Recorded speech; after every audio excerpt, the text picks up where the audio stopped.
Hey, how are you? It's why don't we call this a hump day edition of Birds 365? He's John McMullen. I'm Jody McDonald. We're here to hang with you for the next 2 hours. The countdown is up. How many days we got, Johnny Mac? Well, we got 6 days, but the more important number is still 7, Jody, and that's because grass time doesn't start until a week from today. So grass time, 10 o'clock in the morning, tentatively, Philadelphia Eagles training camp. And yeah, what do they do that first day? If there's going to be no practicing involved, it just show up, fake high fives because we're still quasi-social distancing. You have to sign a register when you come in. How does that first day work? I remember how it was when they actually had a camp.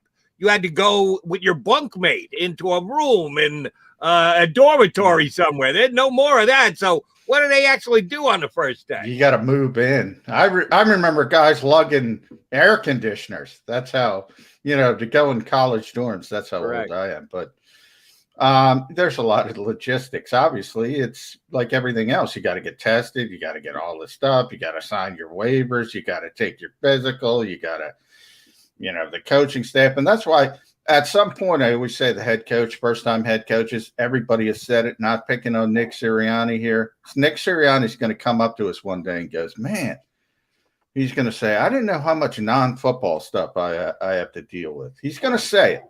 Never have I come across a head coach who has not come to that point at some point. That makes sense. Yes, come to the conclusion. Like Austin Powers. Damn, there's more than just deciding what to do on 3rd and 3. Yeah, Coach, there's more to do than just deciding on 3rd and 3 what you got to do. One of the things they have to do is something that I know you wanted to talk about. We'll get into it in just a couple of minutes. Player development, tying a couple sports in together, and we'll see if this new Eagle coaching staff is better at it than the previous Eagle coaching staff. But I'm sorry, Johnny Mac. The big news of the day is the banner officially came down. And it took friggin' forever.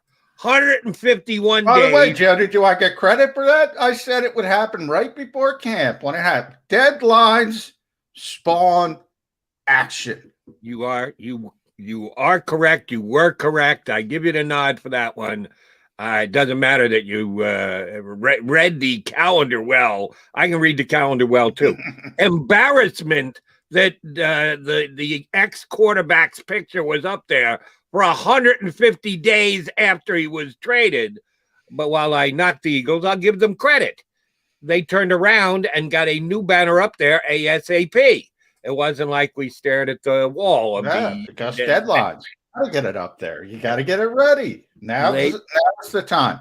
By the way, because we have been in the pandemic, has there been any events at Lincoln Financial Field? I don't know. Has there been a concert? Kenny Chesney comes every year. I don't think so. So nobody even walked around to that place and looked at it, I think, for years until, for months until people started saying, oh, Carson Wentz is up there. They don't care. As long as it's ready for the season, that's all that matters. So they're disregarding all the Eagle fans who either live down in South Philadelphia or drive past the stadium on I-95. You want to put it like that? You're driving about 70 miles an hour up 95. And go ahead, just poke me in the eye while I drive. So I have to look at a Carson Wentz banner. Is that what you're telling me? I am saying. But they're not doing it purposefully. They're doing it like, they're like me. They're like, who cares? We'll get to it when we get to it. They're not purposefully poking anyone in the eye. Now, maybe if they made a big enough of an uproar earlier, maybe something would have been done earlier. I doubt it, but maybe. You never know. Oh, I kind of it's just me, but I kind of think it's their responsibility. When you trade the guy that you felt so strongly about, gave such a big contract to, put a friggin' banner outside your stadium that was 65 feet tall, you have to relax to not cop an attitude. And also, we'll get to it when we get to it. Why is anybody making a big deal? Who cares? As long as we have it ready before John McMullen hits the grass a couple blocks down at the NovaCare complex. And I'm not going to really drive by it still. I'm also going to take a victory lap. I'm going to call this Victory Lap Wednesday for me. I'm also going to take a victory lap saying they should put up either a logo, an older player, a Reggie White type player, Brian Dawkins type player, or the Lombardi Trophy. Bang! There it is. Don't mess with younger players. Doesn't matter how good you think it's going to be. Don't do it unless you want to get involved in this situation. Right. If 4 years from now, it could be as quickly as 2 years from now, if not 5 years down, and then you got to make another decision. The banner that they put up can absolutely stay there for the next 20 years. Yep. There's no at some point it's going to get a little old. Really, we're looking all the way back to 2017. In 2040, we might go, isn't it about time they changed the banner? But we're a long way off from 2040. Okay, so they made a very smart and a safe decision. Jody, I got news for you real quick. By 2040, they're going to want to rip down the stadium and build a new stadium. We'll be talking about a new stadium. Here's my only issue with the coverage that it has gotten. I full well know I didn't need anyone to point it out to me. And I saw a couple videos where they swoop in the video of Nick Foles holding the trophy in the celebration after the Super Bowl. Yeah, now we're talking about hands. We're talking about hands. I knew it ahead of time. I knew exactly where the shot came from that they created on this banner. But it had to be described by a lot of outlets as Nick Foles' banner down at Citizen. It's not a Nick Foles banner. Yes, you can see Nick Foles' hand, but you don't. If you came in from another planet, you wouldn't even know whose hand it was. Yeah, as Eagle fans, you know exactly when that picture was taken. And yeah, Nick had the trophy in his hand. It's not a Nick Foles banner. No. It's a Super Bowl trophy banner. It's an Eagles win it all banner. It's not a Nick Foles banner. The trophy just happened to be in his hand at that point. It's not a further slap in the face at Carson Wentz that his banner came down and a Nick Foles banner. It has this much to do with Nick Foles. Here's the banner. Here's Nick Foles' participation. Why does it have to be labeled a Nick Foles banner? Well, I got a kick out of one particularly, and maybe you saw it, maybe you didn't, because it got a lot of play on social media. And I talked about the Eagles being petty by putting up that banner for Carson Wentz. And I'm like, who's the petty one here? I am 100% sure. Look, anybody who knows and watched this program and knows me knows I'm not afraid to rip the Philadelphia Eagles. They're not being petty to Carson Wentz. If that's how you take that banner, you're the petty one. Yeah.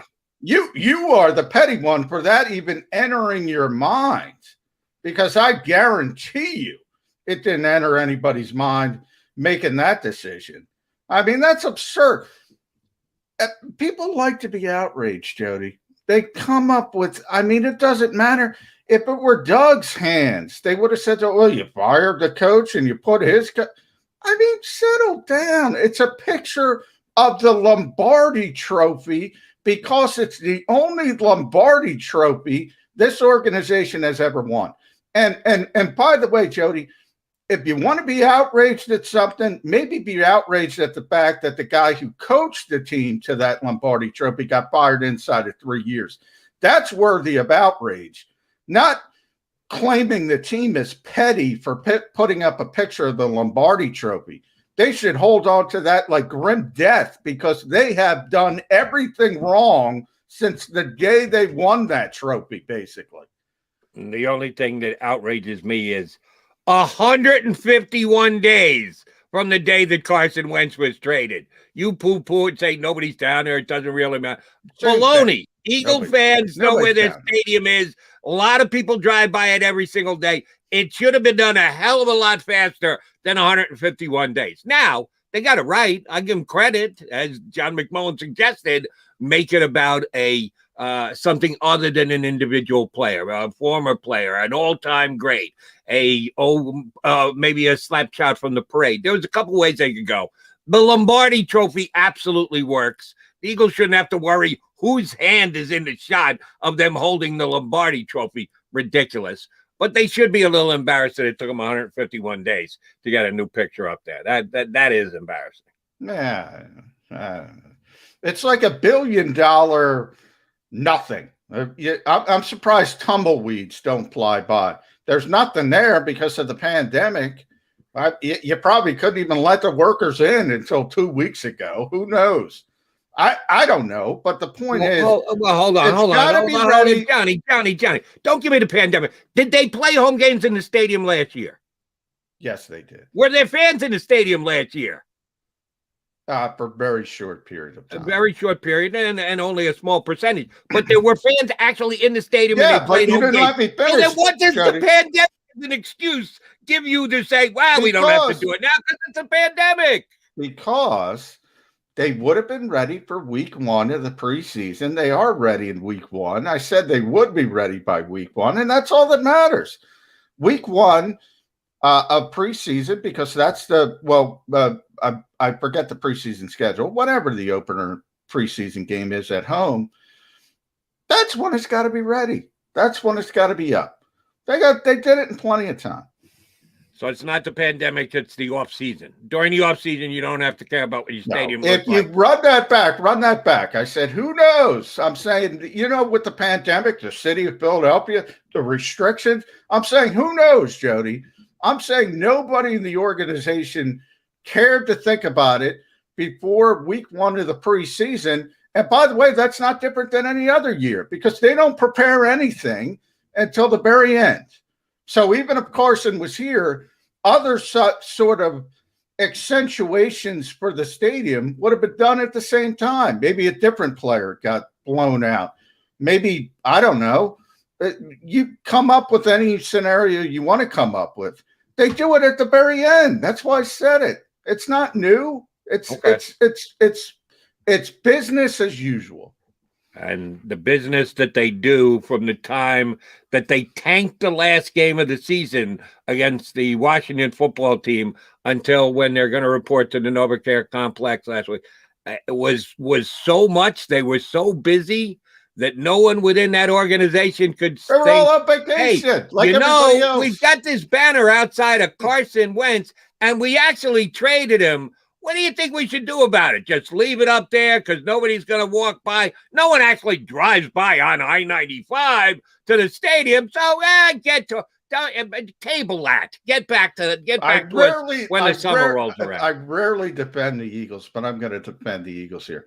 This is why the Eagles get sort of upset and at times, not all the times, upset at the narrative because I can tell you, if anybody listening down there, I'm going to hear about it. They're going to roll their eyes. They're going to say, why are you making a big deal out of this shit?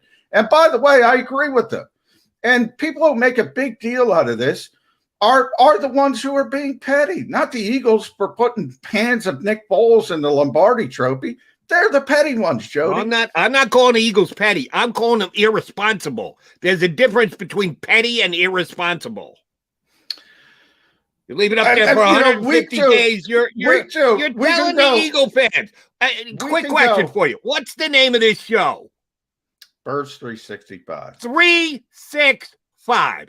And it's based on the fact that we think there's a big population out there that want to talk, want to be engrossed by, want to be Philadelphia Eagle fans 365 days a year. And you're telling me for the last 150 days, the Eagles were telling all their fans, Carson Wentz up. So what? Who cares? Who cares what our stadium looks like? Come back the week of preseason. We'll be ready by then. It will be ready by then.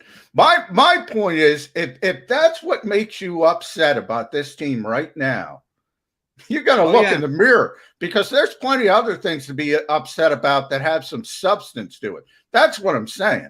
I'm saying, like I said, Kelly Green, I say the same thing. All this ancillary nonsense, you can like it. You can like what you like. I tell everybody that all the time. If you like it, if you're passionate about it, great. But I'm saying at the end of the day, if you want to talk about substance and being upset about this team, I got to go through 57 things minimum before I get to Carson Wentz banner at Lincoln Financial Field. And I'm being kind. I could probably get to 157 before I get to Carson Wentz banner. Understood. But they actually will be dealt with during the upcoming weeks because, yes, they got to get ready for a season, and we believe that they will make certain moves. And maybe Howie Roseman's got to trade up his sleeve to get a better cornerback in here. Yeah, that is going to go front and center. That's going to hit them upside the head. They can't get around that. They chose to let this one be lax and slide by him. And I think Eagle fans, as a matter of fact, looked at it as a little bit of a slap in the face. Will they get over it? Yes. At some point, am I going to reference if the Eagles get out 1-5? Are we going to come in here in Birds 365? 1-5. I'm hoping for 0-9. We're going to have Bob Groats on Friday, by the way. So we're gonna see. My point is, if they're 1-5, Xander, make sure you clip that part where John McMullen says, "I'm hoping for 0-9." No. I did hear those words come out of his mouth just now. I'm hoping for 0-9. That's why I meant for Bob. I meant for Bob's sake. But you never. I hope the team does well. But I have to clarify it. But the point I'm trying to make is, Jody, it could be 2-3, it could be 1-5, like you said, it could be 3-4, whatever. If they get off to a start, maybe even they're overachieving, they go 5-2, and people are going to be fired up about the team, that people are going to be upset by the team. Nobody's going to be talking about the Carson Wentz banner. No. And the last part of it is, I don't care about Carson Wentz. I mean, I wish him well. Who cares? He's in Indianapolis now. Now it's in the rearview mirror. Now this team's about Jalen Hurts and what they're going to do with the quarterback position moving forward. I've talked about it all off season. Does he even have a legitimate opportunity? These are the things that are important, not a Carson Wentz banner. The banner, yes. The banner will go by the board. It's a topic du jour of this week, leading up to the removal of and the new one that's placed up there. The Lombardi Trophy banner, not the Nick Foles banner. Those of you who are into clickbait and trying to draw attention. No, it's not a Nick Foles banner. It's a Lombardi Trophy banner. And they actually picked a pretty good one. And at least the video I've seen looks good on the side of the stadium. Only took them 151 days, but it does look good. So I'll give the Eagles that much credit. Yeah, that will be a forgotten thing. Logistics, Jody. Logistics. Where I will disagree. Got to get a crane. Who knows what the crane company's doing? And we'll have our stream guys here on the JAKIB Media YouTube channel who will comment, but I'll be doing shows on WIP. Oh, Carson Wentz's achievements will be brought up and acknowledged on a week-in, week-out basis. It's nice that you can put them aside, but I have to deal with John Q. Public. Oh no, Carson Wentz isn't going away anytime Well, I'm gonna end this segment with one thing I always says that angers people. Look at that Lombardi Trophy as you go down I-95. You might see Nick Foles' hands, but you ain't at 12-2 if Carson Wentz is not on that team. If the Eagles don't draft Carson Wentz at number 2 overall, they do not have that Lombardi Trophy. So while it didn't end well and it didn't last as long as people had hoped, they're going to recognize that at some point. I hope. At least the lucid ones are. Now, maybe time heals all wounds, as we say. Maybe it's going to take a little while. I mean, I don't know how you hate Carson Wentz in a city where you're looking for a championship since 1960. I don't know how you do it. Not hate him, but with everything in every sport, shoot, almost in life. What have you done for me lately? What'd you do the last 10 minutes? And you back it up thereafter. And now we're going a little bit to get back to 2017. You're right. They probably don't win the Super Bowl while Carson Wentz do what he's doing. He was a major contributor to that championship parade and everything else. And we should never forget that. But Jody, you're an old school guy. You might remember this. What is the Fred Shiro quote? Going way back to the Flyers, whenever the hell they won, 73, 74. Something about winning. You win today, and you walk in history forever. Together, yeah, blah, blah, history, blah, yes. blah. Something I'm paraphrasing, obviously, but man, people still talk about those Flyers guys. They've been in town. They've had a goddess industry of winning those championships. Same thing's got to happen with this team. With the most passionate sport, the most popular sport, the one everybody talks about since 1960. Oh, come on. You got to come to the grips with how important Carson Wentz was to that. I'm sorry. Part of that is the Flyers didn't really break up that quickly. There were no guys who came in, were different era, and then went badly and had to be run out of town. So a little different. I can't compare what transpired with Carson Wentz here with anything that happened with the Flyers. Not the same thing. He's John McMullen. I'm Jody McDonald. We are the Mac guys. Hey, we got a first-time guest coming up with us. Does a great job covering the Birds for Inside the Eagles. That's IGGLES. Geoffrey Knox going to join us next here on Birds 365. I get scared sometimes. Of a lot of things. Joining in. Decisions. The dark. The dark. But I once heard someone say, but as I always say, it's okay to be afraid. As long as you face the fear. And keep moving forward. Wherever you are in life, count on the name trusted in insurance for over 80 years. Independence Blue Cross. The savoring taste of a good bag of beef jerky is so enjoyable at any time of the day, as long as you can find it. Here's what we suggest. Pure Bull Beef Jerky is our answer, and soon it will be yours. Locally produced in the Philadelphia region, this high-quality, healthy protein snack is easy to secure. Go to steersnacks.com, and you'll see hot garlic, tropical heat, Pure Bull dry rub, and our favorite, Huck and Fod. What's that? Huck and Fod. Go now to steersnacks.com. Welcome to the Wildwoods, the perfect place where you can safely do everything or nothing at all. Catch a wave, take a nap, go for a drive, grab a bite. It's your vacation, and we're doing everything we can to make it a safe one. The Wildwoods. Your vacation, your way. The International Brotherhood of Electrical Workers, Local Union 98, is a proud sponsor of The Labor Show with J. Doc and Krause every Saturday night from 6 till 8 p.m. IBEW Local 98's highly trained and superbly skilled electricians are the best in the business, setting the highest safety standards in the electrical industry. So when you're planning your next industrial, commercial, or residential project, choose an IBEW Local 98 union contractor. Learn more at IBEW98.org.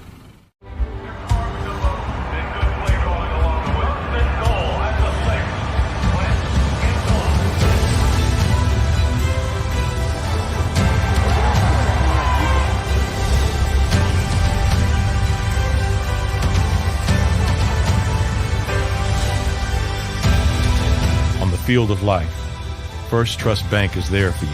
Champions on three. 1, 2, 3. Because Philadelphia dreams deserve a Philadelphia bank. This is a key. It's a family tree. It's a pair of wings. It's a secret handshake. And a ticket to anywhere in the world. It's more than a uniform. It's the door to a world most people only dream of. There's Strong, and then there's Army Strong. Try it on at GoArmy.com.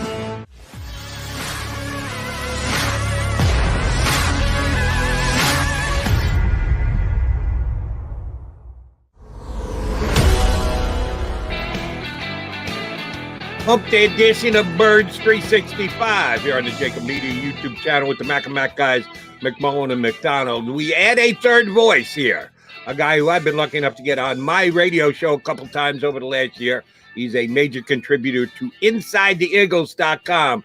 Geoffrey Knox, good enough to hop aboard with us. Geoffrey, how's your summer treating you? So far, so good, Jody Mac. Always good to speak with you. And Mr. McMullen, pleasure to meet you, sir.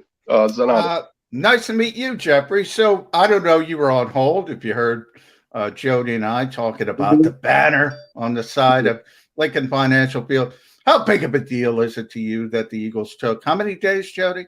How many 151 days? From the day they traded Carson Wentz. 151 days. Is that, as an Eagles guy, does that upset you? Am I off the rails saying, who cares? No, I don't think you're off the rails there, Mr. McMullen. I'll be honest with you. I'm kind of like on the same boat as Jody, though. I kind of was wondering what was taking so long to get him down there. Personally, me, I think it was probably about time to do it. You know, this is a guy that you have invested a lot in and everything. It didn't end the way you wanted to, but you know, this is Philly. And it's hard to drive down that's the road every day and just sit there and look at the eastern side of the Lincoln Financial Field Stadium and just see that guy up there. You know, you kind of want to replace him with somebody else. All right, fair enough. Fair enough. If it wasn't in as viable a place as it is, right on top of 95, maybe I don't even get as bent out of shape as I do. But I did, and I'm sorry. They could have taken it down quicker. But they did a nice job replacing Carson Wentz with a really good picture of the Super Bowl celebration. See the confetti coming down. That is the best sports moment for the Eagles. A lot of people in this town right now in their life, and they got a great picture of it. But why did some media outlets have to go, ooh, it's a picture of Nick Foles? No, it's not. It's a picture of Nick Foles' hand. It's a picture of the Lombardi Trophy. Some people just want to continue this quarterback controversy story until I think we have to wait till both Carson Wentz and Nick Foles both pass away before some people will let it go. And even after that happens, it probably won't go away then. I was on the other side, though. I was kind of wishing it would have been Jason Kirsten in Mummer's outfit. I think that would have been great. It would have been. There was a lot of ways they could have went. I said logo. I said Lombardi Trophy. I said legendary great, Brian Dawkins, Reggie White. That way you don't have to worry about it. They'll be talking about a new stadium by the time you have to take that thing down. So I think the Eagles made the right decision. But, Geoffrey, I want to talk about more substantive stuff with you because while some people are, as you mentioned, caught up in Nick Foles versus Carson Wentz, the real issue is Jalen Hurts. Can he replace Carson Wentz, and for how long? Obviously, he's going to get an opportunity in 2021. It's a narrow path, man, to seize control of that job because you look at the 3 first-round picks, 3 potential first-round picks. You look at all the salary cap money. You look at what's coming down the pike. What do you think, Jalen Hurts? Does he have an opportunity to seize control of this team? Definitely has the opportunity. I'm worried about Jalen Hurts. I mean, you can never look past, what is that, 53% completions percentage for anybody? 52, yeah, 52 completion percentage. You can never look past that, especially in the National Football League. The thing that I love about Jalen Hurts is I love his mental makeup. I probably love his mental makeup more than I like that of Carson Wentz. I think he's a little bit tougher. We've seen him deal with adversity before. He's a grown-up. And if there's any type of person that you want under center and in the lineup leading you guys, I believe that's why the guys may have shown over the course of the last part of the season and through the offseason that they believe in him so much. We've seen it at Alabama. We've seen him do it at Oklahoma. And I think he can do it at Philly. Ineffective happens in the NFL. We've seen Russell Wilson come in his trouble. Tom Brady wasn't this Tom Brady that we see now when he first entered the league with the New England Patriots. That's why the other teams have coaches. These guys have to have the ability to learn. They need that learning curve. They need to be coached. And I think maybe more so than Carson Wentz, I think Jalen Hurts is coachable. If he's listening, he's a grown-up, he's mature, and we've seen him handle adversity and do it well. I see no reason why he can't be successful. Fingers crossed. Geoffrey, an article you put up on your site recently was something we had discussed, and I had mentioned here on the show, about Zach Ertz. We talk about Zach Ertz almost on a daily basis because we know that what's going to hit the fan here very shortly when camp opens up. Will Zach Ertz be here? Does he want to be here? Do the Eagles want him here? How much nibble has Howie Roseman gotten for dangling Carson Wentz as a tradable asset? All those things are going to come to loggerheads here in the next 6, 7, 8 days when camp opens up. You mentioned that, well, why don't we revisit can bygones be bygones? Can the Eagles actually think about keeping Zach Ertz here and making it work? You've got a new coaching staff, so any animosity with Doug Peterson and or his staff last year should be by the board. We know it's bigger than that Zach has a problem with the organization, a.k.a. Howie Roseman, and he is still very much here. But if Howie does a major mea culpa thing and everybody jumps on board and Dallas Goedert gets on the phone and says, hey, you and me, pal, we can still do this together. Is there any chance they can unburn the bridge with Zach Ertz? Jody Mack, I sure hope so, man. Like Zach Ertz is one of those guys, kind of like a Deuce Staley, kind of like a Randall Cunningham, that just touches a different heartstring with me. I love the guy. 8 seasons in the league, all of which with the Philadelphia Eagles. Guys going from being the guy who was really only effective against the Giants to being one of the top 3 tight ends in the game, and has suffered some injuries. I think Zach Ertz is one of those guys that I would like to see, like we've done with so many other people. I think Zach Ertz has done enough for the organization to prove and warrant that he deserves to have that bounce back year. We gave it to Carson Wentz after, he may have looked not the way we wanted and desired in 2019. I don't know why Alshon Jeffrey and guys like Mac Hollins got so many chances. I definitely believe that Zach Ertz has had that chance.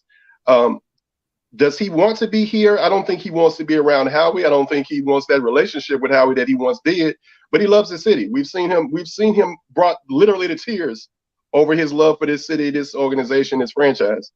And I believe that love, plus the love that he has with his teammates, one of his best friends is still here, Jason Kelsey. There are enough guys on this team that can help him in that fix and everything, because I mean, who's to say that there are other guys in the locker room that may have their own issues with Howie? Like, we're all trying to get through this together, but in the end, you're one of us. We definitely hope that we can work this out. And, Philly wasn't even in a position to where they had to make a decision immediately anyway. He is signed through the remainder of this year.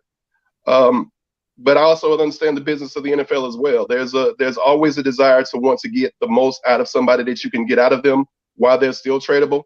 And obviously, if, the opposite happens and Zach Ertz, endures the entire 2021 season and doesn't look like the Zach Ertz that we remember, then obviously you've got nothing for him. But I definitely believe that he has earned the right to prove his mettle and show that he can do this one more time.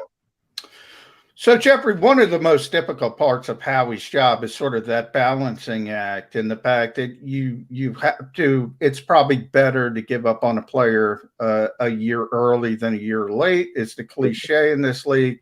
A lot of people, including yourself, my buddy Jimmy Kempsky, I saw you chimed in on potentially trading Fletcher Cox, who maybe is the Eagles' best player. But if you look at it realistically, you take Jeffrey Lurie at his word, this is a transition period. So by the time the Eagles get good again, be a playoff contender again, Fletcher Cox probably won't be Fletcher Cox. So how do you balance these veteran players who've done so much for you in this organization versus sort of rebuilding, even if they want to label it transitioning? Very valid point, Mr. McMullen. I think in the end, it all comes down to who these guys are, what they represent. Are they still effective right now? Do they help this team win right now? Which I think obviously Fletcher Cox still does. But also, in the rebuilding years, you stated, what can we get for this guy? Not using the Cowboys as a reference, we know how we feel about them, but once upon a time, Jimmy Johnson made a decision. He decided to move on from Herschel Walker, and that ended up being one of the best decisions they ever made. But look at what he got for him. It was kind of hard to say no to that deal. Giving up Fletcher Cox and somebody telling us, we're going to give you a 3rd round and maybe like a 4th round in next year is obviously not something that we're going to, subscribe to and, agree with.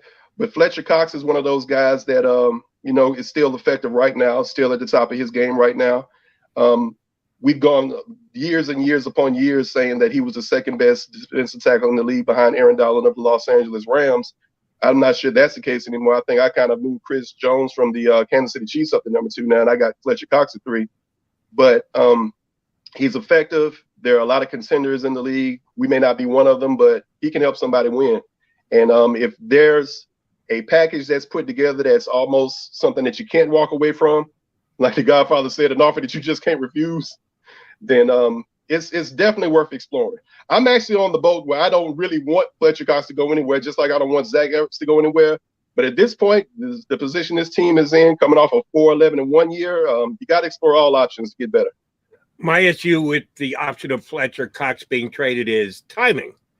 If the Eagles had made this decision when Jeff Lurie announced when he was firing Doug Peterson, who didn't really deserve to be fired, still trying to put all those pieces together. If that's when they made the decision, we're transitioning and you're going to trade Fletcher Cox when teams have salary cap space before the draft takes place. Okay, that makes sense. We're going into rebuild. We just lived through Sam Hinkie in the process, so we got to do it with the Eagles too. Okay, fine.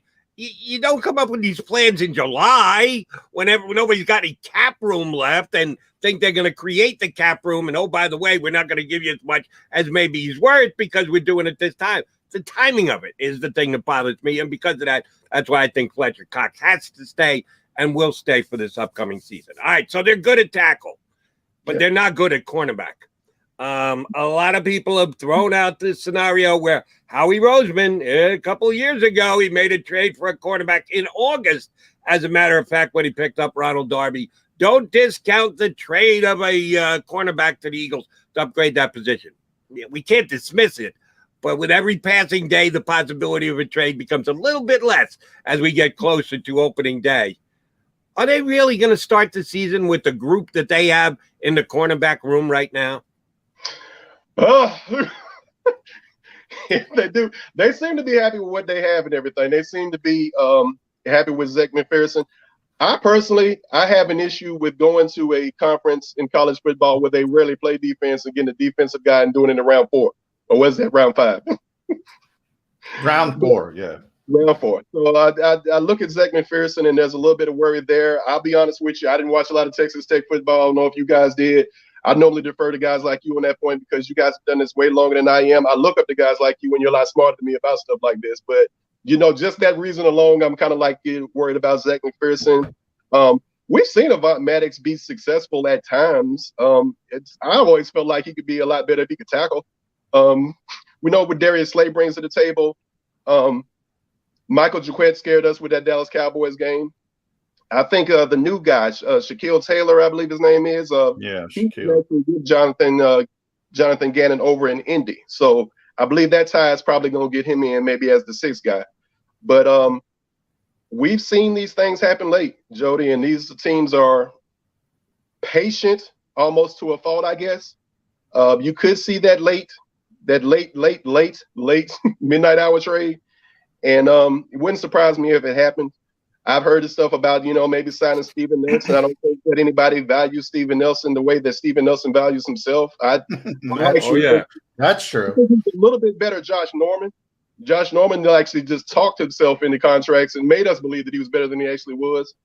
But he doesn't seem to be as valued around the league as he thinks he is. Xavier Howard is out there with the Dolphins. I don't know how you'd make that work financially. But at the same time, too, I was looking at the Tennessee Titans, and I sat there and I also realized that, they brought Julio Jones, and we thought that was impossible. Like I said, you guys are smarter than me. I don't know how this salary cap thing works, man. Well, one of the things. 17, it seemed like we had no money then, and we just wanted one wide receiver. We got Torrey Smith and Alshon Jeffrey. I have no idea how the salary cap works. I really don't. Yeah. Well, one thing we've been talking about, we're going to talk about later in the show a little bit more, Jeffrey, is player development. One of the reasons Doug Peterson isn't here and Nick Sirianni is here is supposedly him and his staff are great teachers. So you bring up that cornerback position. You mentioned a lot of those young names and Zach McPherson. You even brought up Shaquille Taylor. That's good on you because a lot of Eagles fans don't even know he exists at this point. But he has a history with Indianapolis and Jonathan Gannon. So you're connecting the dots well there. But player development, you mentioned the draft. I go back to the 2020 draft. Jeffrey Okudah was the 3rd pick overall out of Ohio State. Mm-hmm. He did not play well. Now, that doesn't mean he can't turn it around, but people expecting Zach McPherson, as you mentioned, a 4th-round pick out of Texas Tech to come in and be a starter, Howie Roseman's got to figure out something. And it might be Steven Nelson. He put out a cryptic tweet yesterday, today, or tomorrow. He's great, as you mentioned, hyping himself up, although he's not that great because he hasn't had a deal yet. But as an Eagles fan, are you concerned on 3rd downs? Barrett Brooks says he's going to buy a case of Tums for 3rd downs. Where are you when you come and look at this pass defense? Are you just saying, well, Gannon's going to be good, it's going to be better than we expect? Or do you look at Amari Cooper and C.D. Lamb and Terry McLaurin and Kenny Golladay and say, what the heck are we going to do there? That one. I look at C.D. Lamb. What are we gonna do there? One of the guys I left out was Graylin Arnold. I know they were really high on him, you know, out of Baylor and things of that nature. But you're absolutely right, Mr. McMullen. There has to be some team development here. There has to be. I think that's what's gotten us in trouble. We draft these guys.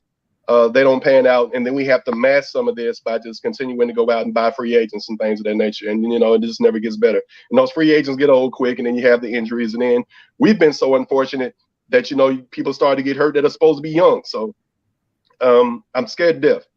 I love the pass rush. I love Josh. I love Josh Sweat. I love Brandon Graham. Brandon Graham is one of those guys, like I said, it tugs at the heartstrings. Ryan Kerrigan, hopefully he has enough left. But I think in rotational situations, I think he should be fine with limited snaps and things of nature, because he is getting a little long in the tooth there. But those things go hand in hand. Certain rules about football will always be rules about football, and you need to be able to cover so the pass rush can get home. The pass rush needs to get home so the guys don't have to cover as long. But Darius Slay, though he showed some chinks in the armor a little bit last year, he had the one interception. I think maybe unfair or fair. No, it's fair, actually, because he makes enough money for this to be fair. Darius Slay has to be even better now than what he was last year, and even better than we've seen from Darius Slay. He just has to do it. And they have to figure out that other hole. I'm not confident in putting Devon Maddox out there and things of that nature, but again, this is the NFL, and this is a team that's rebuilding. In a salary cap era, there's always going to be something that a team needs. And in this case, it's kind of become like a tradition here in this fan base and in this organization that every single year, regardless of what we do, we're right back to talking about the same things in the offseason, guys. What are we going to do with wide receiver? Who are our cornerbacks?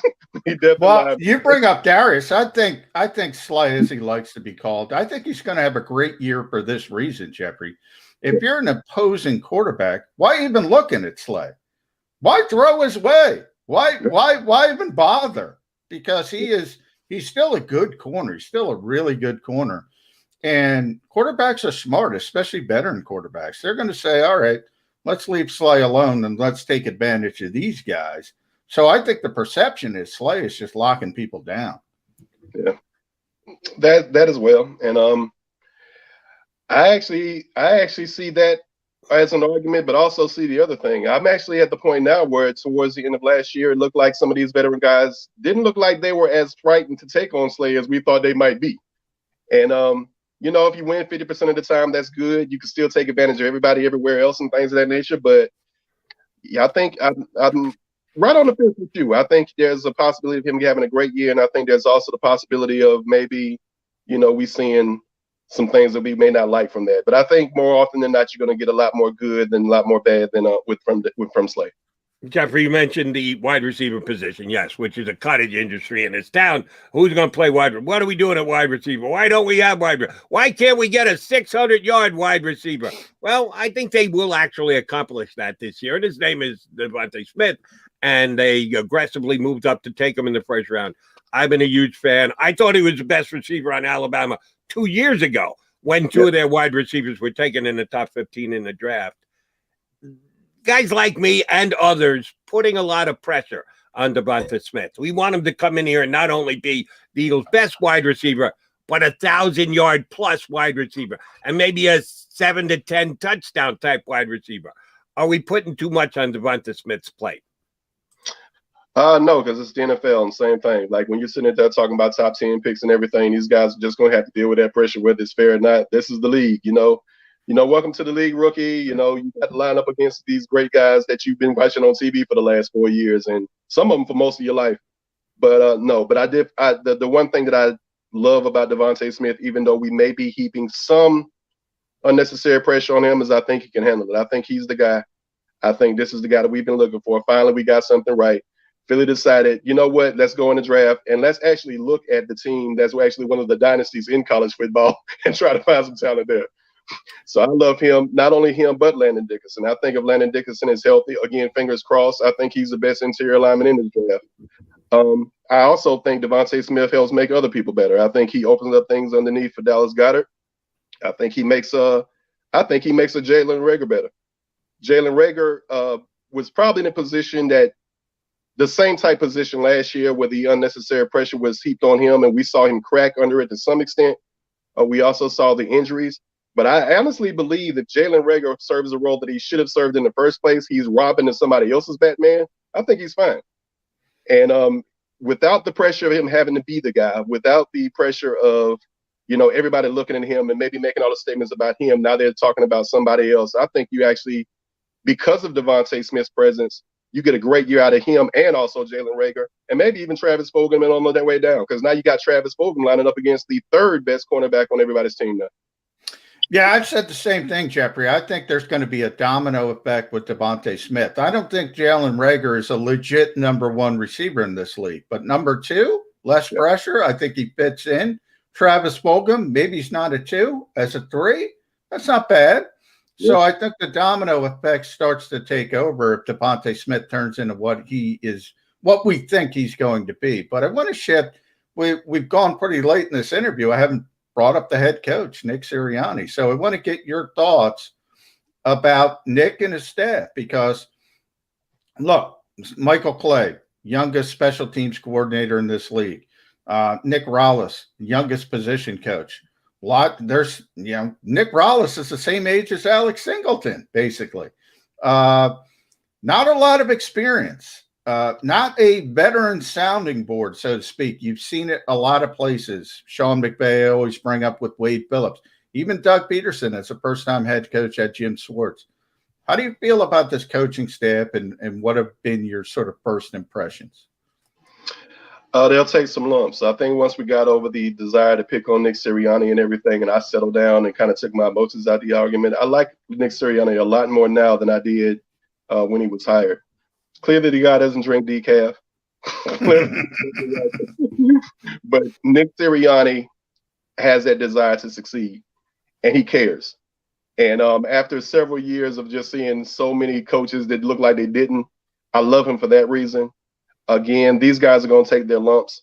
A lot of times we look at the quarterback position and we say those guys need time to develop and things of that nature, and you want to be patient with quarterbacks. We don't extend that same courtesy to everybody else. We don't look at Andre Dillard, the left tackle, and sit there and say, well, Andre Dillard needs some reps too. We don't look at the coaches and sit there and say, these guys got to go out there and get beaten up some. The one thing that I will say that, you know, they do have working in their favor is, you know, the Philadelphia Eagles made a coaching change this year. They were the only team that didn't make that coaching change last year. Ron Rivera is excellent. I think he got a raw deal in Carolina. I don't think anything that happened in Carolina was Ron Rivera's fault. I actually think it was more Cam Newton's fault. That may just be me. But outside of Ron Rivera, you got Joe Judge in, you know, New York, and then you got, you know, I don't even want to. I hate to bring up that team, that nature and stuff like that. But I really didn't. I really never thought he was great in Green Bay. So you're talking about a division that we've nicknamed the NFC least for a reason. I think the last 2 division winners have had less than 10 wins. We may be looking at that same type thing this year. I actually think this coaching staff knows enough and is going to be successful enough that they can surprise us a little bit. Maybe not with a playoff appearance, maybe not with dominating performances on Sunday or Thursday night or Monday Night Football, but I do believe that this coaching staff will do a lot more than we think they're going to do, and they're going to surprise a lot of people.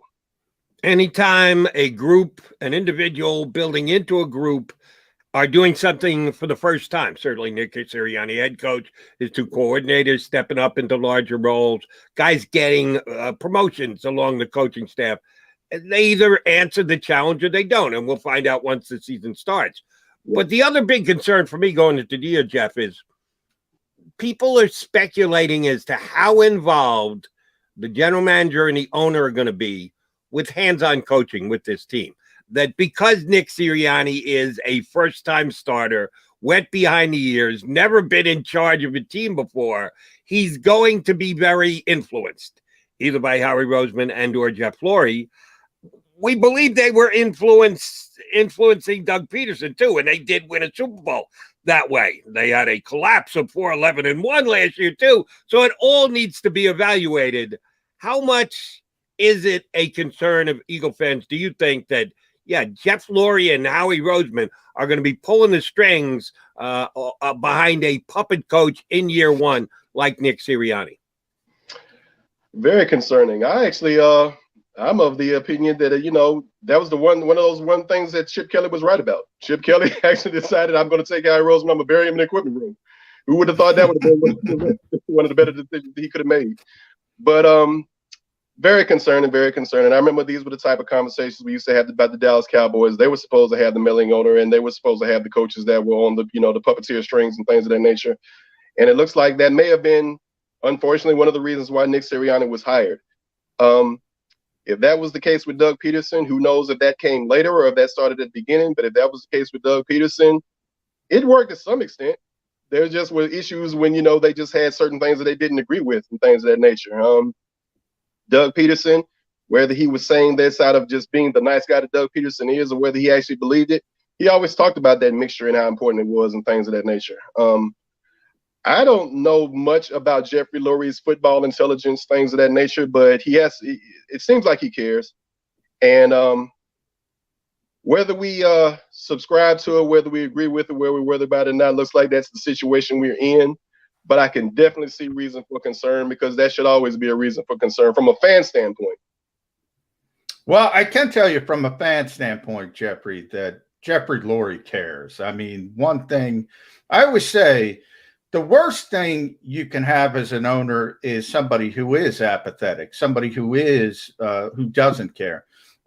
Geoffrey cares, maybe cares too much. And that's where he gets into some difficulties when it's talking about, Doug Peterson is wide receiver coach, the story where they upset the Packers in Green Bay, and he's complaining, why didn't we throw the football more after upsetting Aaron Rodgers in Lambeau Field? So I've said this to a couple of other people. I'm going to give you this hypothetical as a tip of the cap to Jody McDonald, who loves these hypotheticals. Love hypotheticals. He loves them, so I'm going to give it to you, Geoffrey. The Philadelphia Eagles host Andy Reid and the Kansas City Chiefs, who everybody thinks is going to the Super Bowl again. The most talented quarterback in football, the great head coach, first ballot Hall of Famer. They somehow pull off the upset, but they do it by Jalen Hurts rushing the football, Miles Sanders running the football. Does Geoffrey Lurie go into Nick Sirianni and say, why didn't we throw the football, even after they put together this massive upset? Would he still do that, do you think, from a fan perspective? Based on the story you told me, it's a possibility. I actually didn't know the Aaron Rodgers story. It seemed like he shouldn't have done it in that case. But yeah, well, you definitely shouldn't. That's the point. But it is interesting when you have a rookie head coach. So I'll turn it this way for you instead. When they did fire Doug Peterson, and maybe I want to put you back in that position, when you hear who's being interviewed, and they went through 10 interviews before they settled on Nick Sirianni, did you want somebody specifically? Did you have a name in mind that you wanted to be the head coach of the Eagles? Do you recall? Had several. Actually, Deuce was one of them at one point, just because I liked the way that they responded to Deuce, and I felt like he held people accountable and things of that nature. I think with me, I was more interested with, regardless, and this may have been Deuce's situation, regardless of whether or not Deuce was hired, we realized that Deuce probably wasn't as ready to be a head coach as some people were wanting him to be. But I felt like Deuce could have been great with strong coordinators. I really liked Jim Caldwell. And I kept beating the Jim Caldwell drum and things of that nature. Maybe not as a head coach, but definitely as an offensive coordinator. I just looked at what he did with Joe Flacco. I saw not a whole lot from Joe Flacco until, Jim Caldwell showed up. And then I saw Joe Flacco explode, and I saw him fall apart without Jim Caldwell. I saw what he did with Peyton Manning. I saw what he did with Matt Stafford. And some of these guys had some of their greatest years with him. And that was around the time we still thought Carson Wentz would be around. I thought, maybe that would bring out some of the best in Carson Wentz. But there were so many names, Eric Bieniemy being one of them.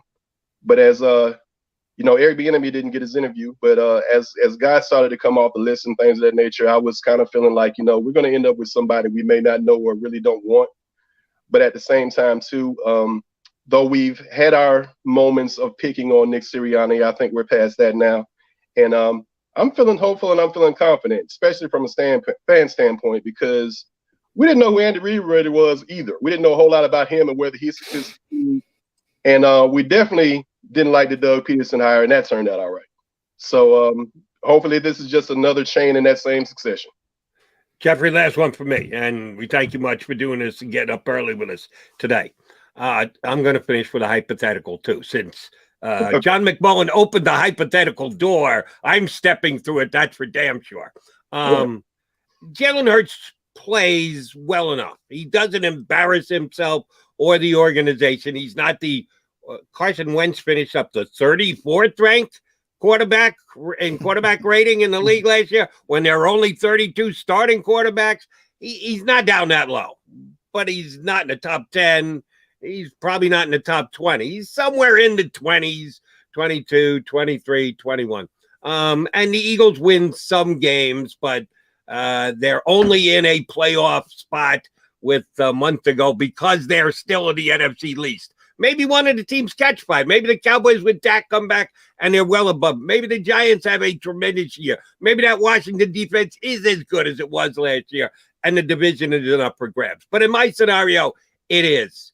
But they don't win the division and they are better than they were last year, but not by much. Which is more likely? The Philadelphia Eagles will be quarterbacked by a guy like Deshaun Watson or a guy like Sam Howell. The Eagles will use the draft capital that they've accrued.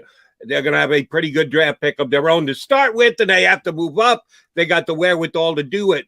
Will they be drafting another quarterback high in the first round next year, or do you think they're a player for an available quarterback, a Pro Bowl type quarterback like Deshaun Watson? Which is the most likely scenario for 2022?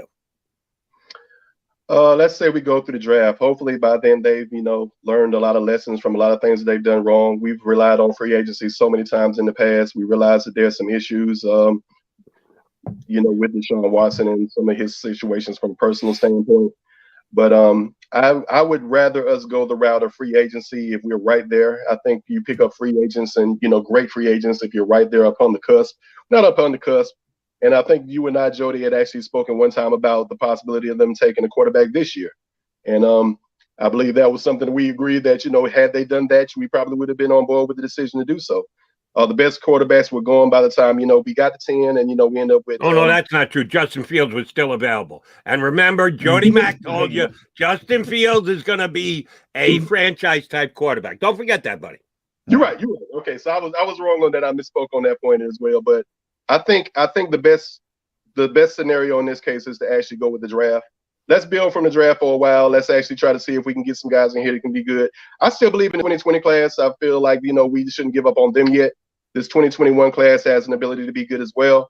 But I would say if the situation was a little bit different and this was a team that we saw was like, just 1 or 2 pieces away, maybe go and get the veteran free agent then at the signal caller position. But in a situation where we're rebuilding, we can revisit this again next year. Hopefully we have 3 first-round draft picks, and you can use one of those on a quarterback. And then we're right back to the same conversation. We were talking about Justin Herbert versus Jalen Hurts. Maybe next year we're talking about Sam Howell versus Jalen Hurts for the QB1 position. Geoffrey, we appreciate you coming on board. Good stuff. We will certainly be tapping into you from time to time as we get closer to the season. Thanks for hopping on the stream with us today. We'll do it again down the road, bud. I appreciate you. Good seeing you, Jody Mack. Nice meeting you, Mr. McMullen. Thanks, Geoffrey. That is Geoffrey Knox does a really good job on Inside the Eagles. I do love the spelling IGGLES because that's the way some people in this town pronounce it.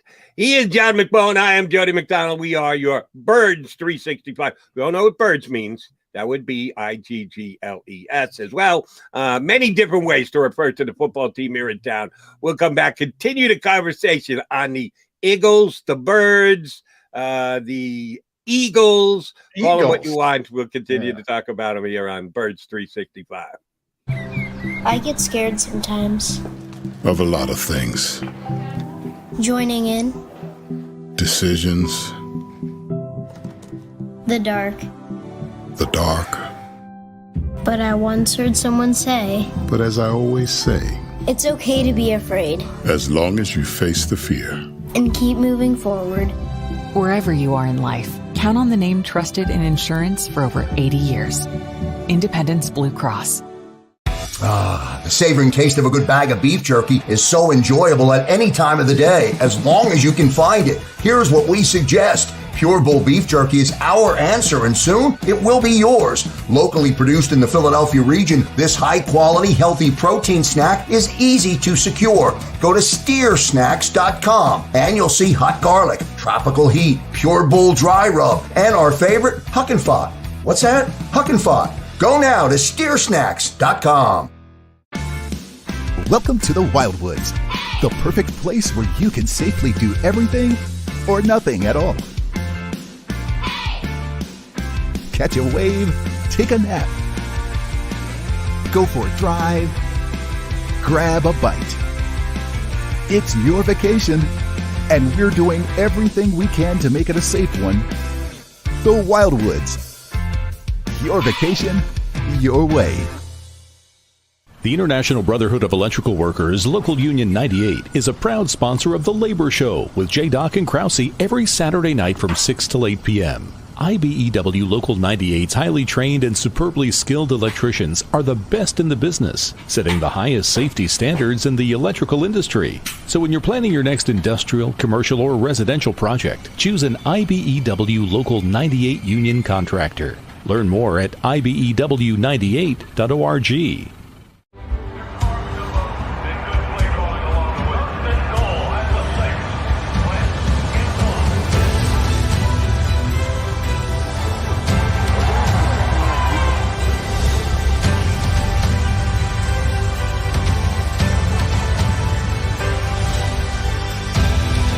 On the field of life, First Trust Bank is there for you.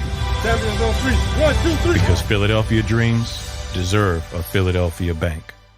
This is a key. It's a family tree. It's a pair of wings. It's a secret handshake. And a ticket to anywhere in the world. It's more than a uniform. It's the door to a world most people only dream of. There's Strong, and then there's Army Strong.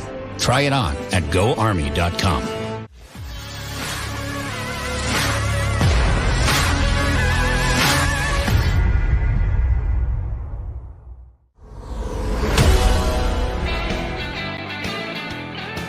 We are your Birds 365 guys. McMullen and McDonald hanging out with you. Hour number 2 of this Wednesday get-together. Now, less than a week before Eagle Camp opens up, but exactly a week before John McMullen gets grass time, gets to get out there on the field and watch the Eagles actually go through some drills and some practice.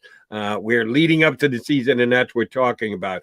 But before we do, first of all, I got to thank our guest, Geoffrey Knox, who I got for the first time on my show on WIP last year. He wrote a really good article. I'm pretty sure it's about Carson Wentz. I just remember reading it that week and saying, damn, that's a different look at a different slant on it than anybody else had. And I wanted to get him on, and I didn't really know how. And Inside the Eagles is a spinoff of Fansided. So I had a good relationship with Matt Verderam, who's a national writer, and we've had here on our show. So I asked him, hey, can you do me a favor? Can you tell me, did you know how to get in touch with him? He gave me his number. I reached out. He came on my show and was very good when I had him on with me last year. But there is one issue. I don't know about you, John. But when he says Mr. McDonald, I turn around to see if my father has entered the room. Yeah, I'm the same way. I've never done anything that merits me being called Mr. Yeah, it always gets me I'm referring to someone else. He's such a polite individual and young man. We thank him for it, but you got to drop that, Geoffrey. Next time you come on the show, please. There are no Misters here. It's MacMan, it's Johnny, it's Jody. There are no Misters involved with this I'm with show. you, man. To this day, you have some very polite people, say a Wawa or something, and they'll say, thank you, sir. They'll call me sir. And I look around like you, and I'm like, what the? I'm the most immature person in the world. So while I may be aging, you don't have to call me sir, Mr., anything. Just call me Johnny Mac, John, whatever. Call me buddy, pal. You can get call me asshole. I don't care. Yeah. Just don't set the bar too high for me by calling me sir, because I don't know if I'm going to be able to live up to the bar you're setting for me. So, now, which brings me to Deion Sanders, who's telling people to call him coach, like they call Coach Saban. Now, I'm not calling you Coach Deion. I'm calling you Deion. Call me reporter. No, I don't expect that from you. You're not my coach. Did you see that, Kerfuffle, Joe? No. Deion Sanders yelled at some reporter who was calling him Deion, as he should, and went on some kind of twisted, you don't call Coach Saban Nick, which everybody does. But there was one, I don't want to call him a weirdo. Hold on a second. I didn't see this since you brought it up. Was it a member of the media asking him a question about the team that he is now the coach of?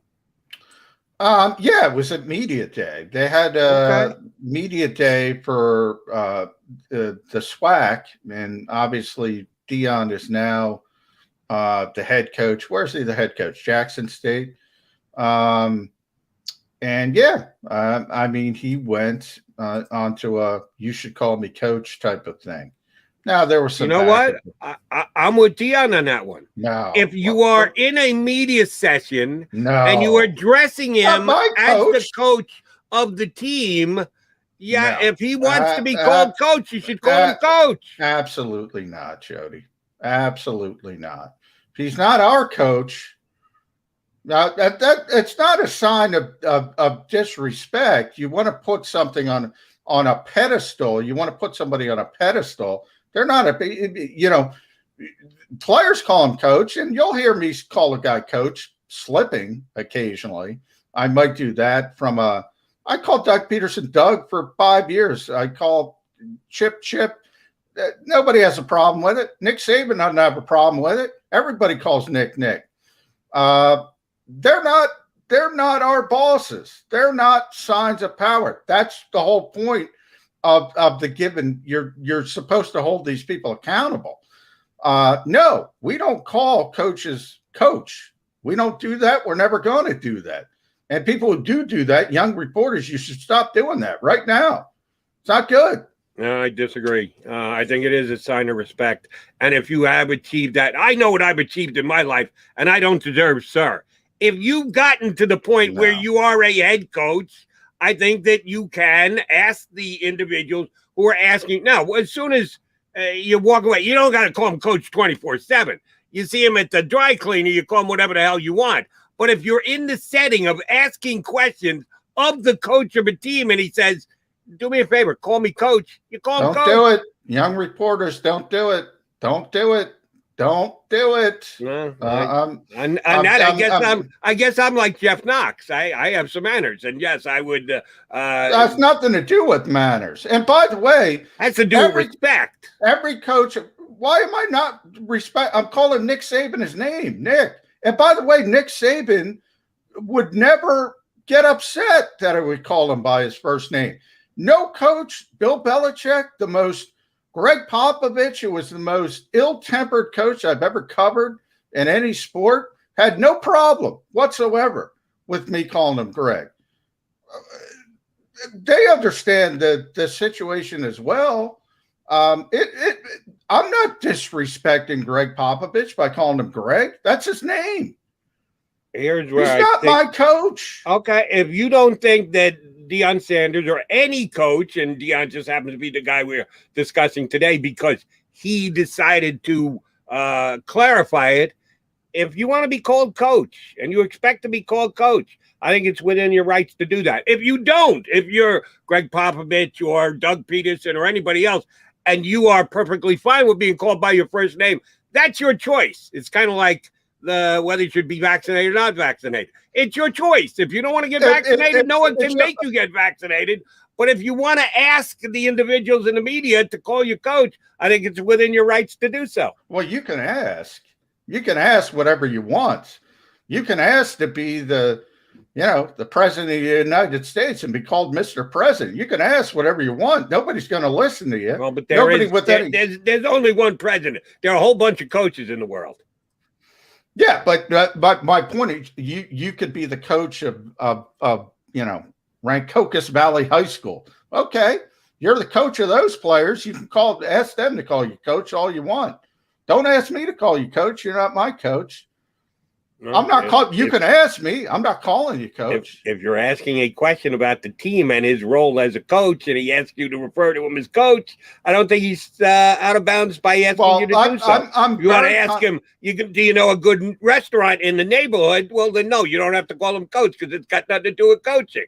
I'm very, very confident that Nick Sirianni's never going to ask that of me because he's not in a hole. I'm very confident that nobody's going to ask that of me, so it's never going to come out. I'm just telling young reporters on the show, if you want to be a reporter, do not call coaches coach. Do not do it.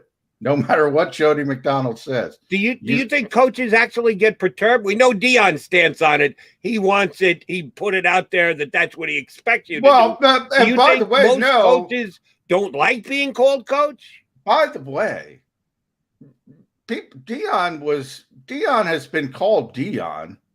He's been the coach for a while now. He wasn't like that was his first. He probably had a problem with the particular reporter for whatever reason. I don't know. I don't know what the issue was because I guarantee you people have called Dion. I've called Dion, not since he's been a coach. He never had a problem with it. He probably had a problem with the individual reporter. That kind of thing happens and you have a personal conflict. It just came across as weird. And if you search it, you'll find it. It was all over the place. It just came across as weird. And there was some Alabama television reporter who basically was in the bag for Nick Saban and the Alabama program like Xander Krause is or Jody McDonald is. That's a back end. I'm just joking, guys. And he said, you should call Nick Saban coach. Show some respect to the great Nick Saban. And he rightfully got laughed at by anybody who's ever done this profession.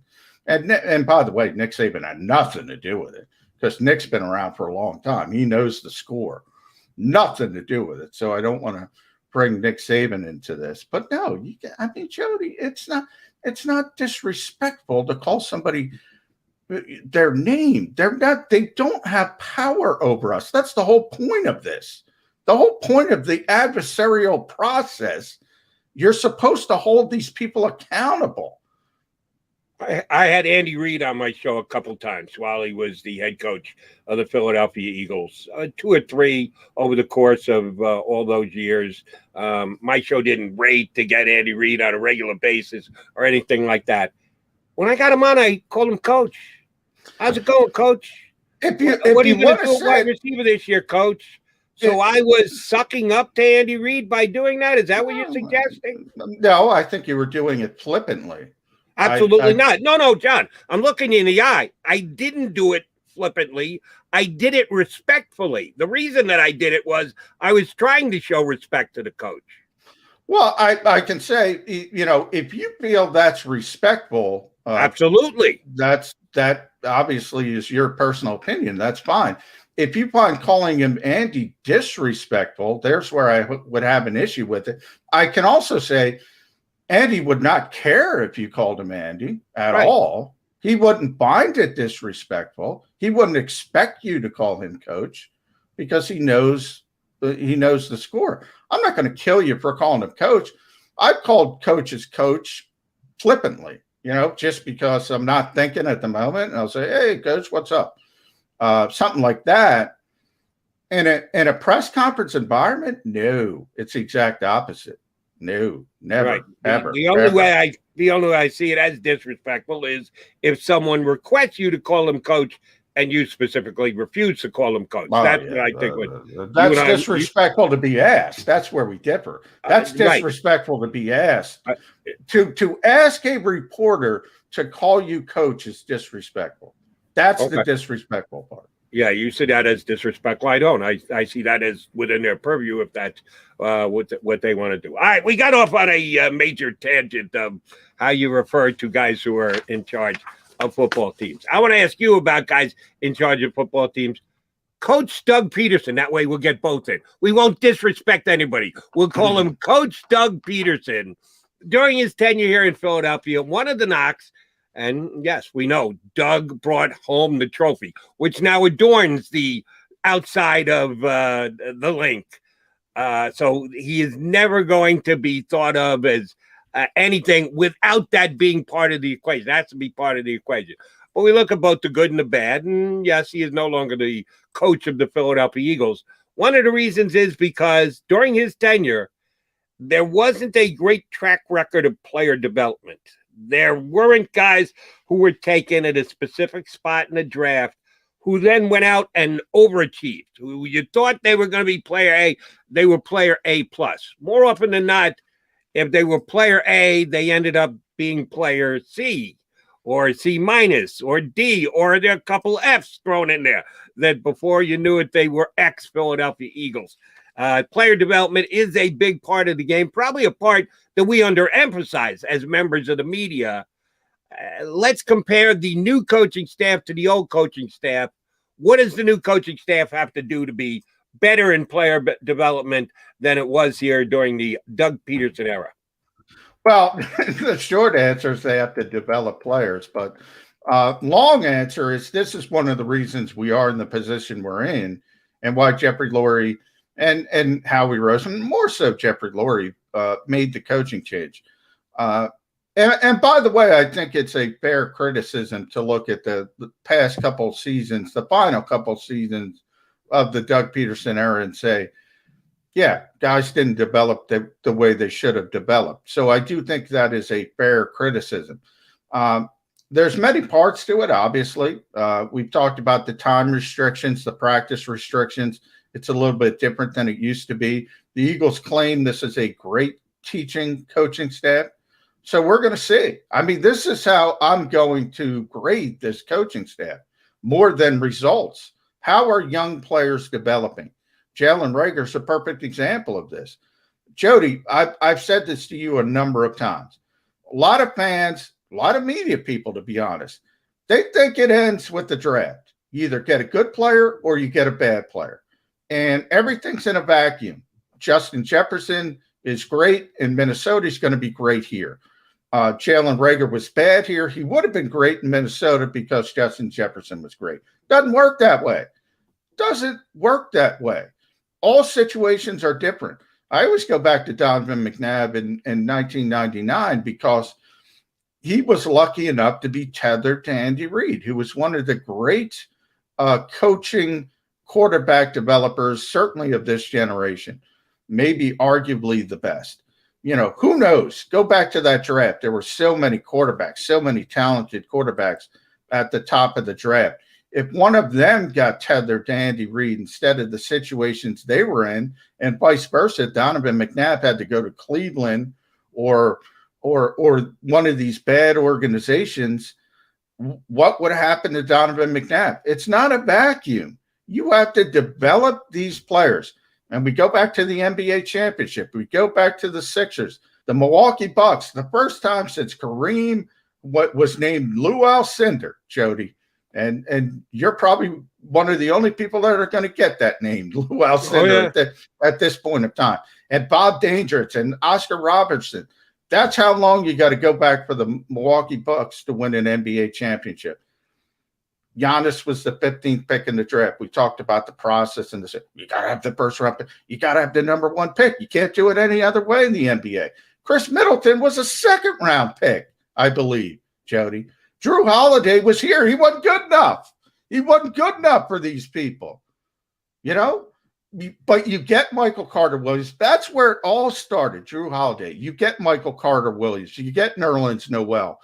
And I felt like that organization at that time said, oh, we got good players. That's it. Nope. Got to develop those good players. And they got to get better and better and better. Same thing in football. You got to develop these players. you got to develop these players. You can't just say, okay, this guy's good, this guy's bad on draft night.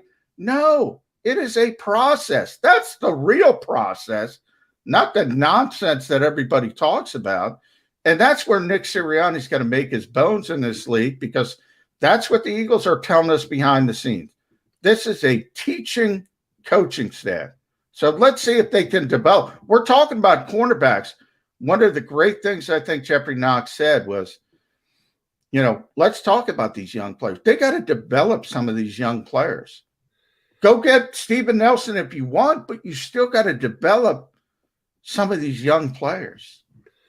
The scary thing that you said, you and I see this one in lockstep. You and I are on the same exact page with comparisons between other sports and the like, and what the Bucs just did and what you expect teams to do. Player development is underrated, underanalyzed by members of the media, that they bring players along, they elevate players by putting them in the right system, by coaching them up. The problem is that now in the National Football League, the amount of time that you actually have to coach the players is so legislated in comparison to what it used to be. I have a tough time being as critical as I once was. That, oh my God, how did you not get this young man coming out of college with the talent level that he showed? How did he only come into the league and be okay? How was he not an above average player? How did he not develop into a star? I used to be very comfortable in saying things like that. Now, with the fact that every time they have a collective bargaining agreement, and thank God we won't have to face it for 10 more years, the owners say, we'll keep the money, but here's what we'll give you: less work. You get to show up less often. We'll have less practice time. We'll have less physicality while we're at practice. They make the coach's job harder on a year in, year out basis with the collective bargaining agreement. So unless you're a miracle worker and or you are a mind melder that you can get inside the head of kids, they just don't have the wherewithal to coach them up and to make them better players and to develop them. So I don't know what the answer is as to, and I like Nick Sirianni. I've been motivated by Nick Sirianni. He's put a smile on my face. I don't know if he can coach a little bit, but the only things we've had to judge him on so far, what he's had to say, you got a little grass time, so you saw him a little bit in action, but some of the drills that they're doing are actually humorous. They're not really drills. They're camaraderie drills more than anything else. I don't know whether he can coach or not, and I have a hard time coming down on him and saying, how did he not improve this guy when he doesn't really have the chance to improve the guy because of the collective bargaining agreement rules? Well, I agree with you. Well, a couple of things. I don't think anybody's coming down hard on him. I mean, that's what he was sold as, sort of behind the scenes for the Eagles. We haven't seen it yet, so we'll have to see how he develops some of the younger players, especially some of the players that haven't hit the ground as quickly as maybe some people assume they would. You're right about the CBA, but the sliding scale with that, Jody, is everybody's under the same restrictions. So it's the same sort of, it's grading on a curve. That's true. You don't have the same opportunity, but you have the same opportunity as everybody else. You're under the same restrictions. Now, Urban Meyer's already complaining about those restrictions.